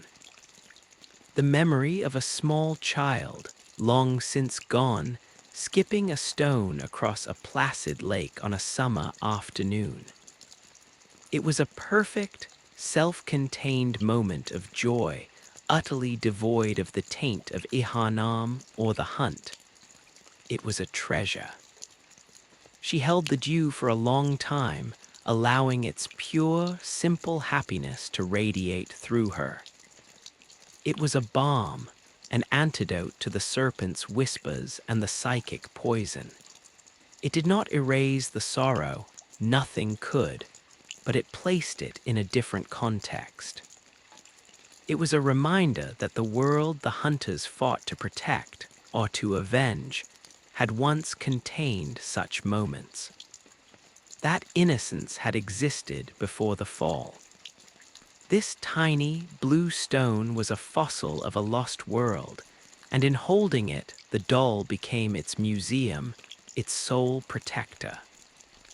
She would keep this memory safe, this one perfect note of joy, amidst the grand, tragic symphony of the dream. It was perhaps the most important thing she did. She was not just a receptacle for pain. She was a sanctuary for all that was lost, the beautiful along with the damned. As the dream's silvery light began to subtly dim, signaling a shift towards its version of night, the doll finally moved. She walked to the stone doll altar and with infinite care placed the cold blood dew amongst the other offerings left by the messengers. A lost button, a shiny shard of glass, a faded hair ribbon. It gleamed there, a tiny blue star in the twilight. She then resumed her customary position, standing between the headstones and the workshop, her hands folded, her gaze calm and watchful. The hunter in the shadows had fallen asleep, his head leaning against the gravestone. Gehrman's nightmares had quieted. The first hunter was gone, back in the thick of the night. The wheel was ready to turn again. The silence was complete, a living, breathing entity. It was a silence full of stories, stories of fear, of courage, of love, and of loss. It was the silence of a watch kept through an eternal night. And at the center of it all stood the doll, her porcelain skin glowing softly in the deepening dark, her heart a chamber that held every cry, every whisper, every last, desperate prayer. She was the memory of compassion in a world of forgetting, the dream of peace within an unending war. And as the first, faint shimmer of light began to glow on a distant headstone, heralding the return of another wounded soul, she inclined her head slightly, a gesture of welcome, of acceptance, of readiness. The night was long, and her vigil was forever.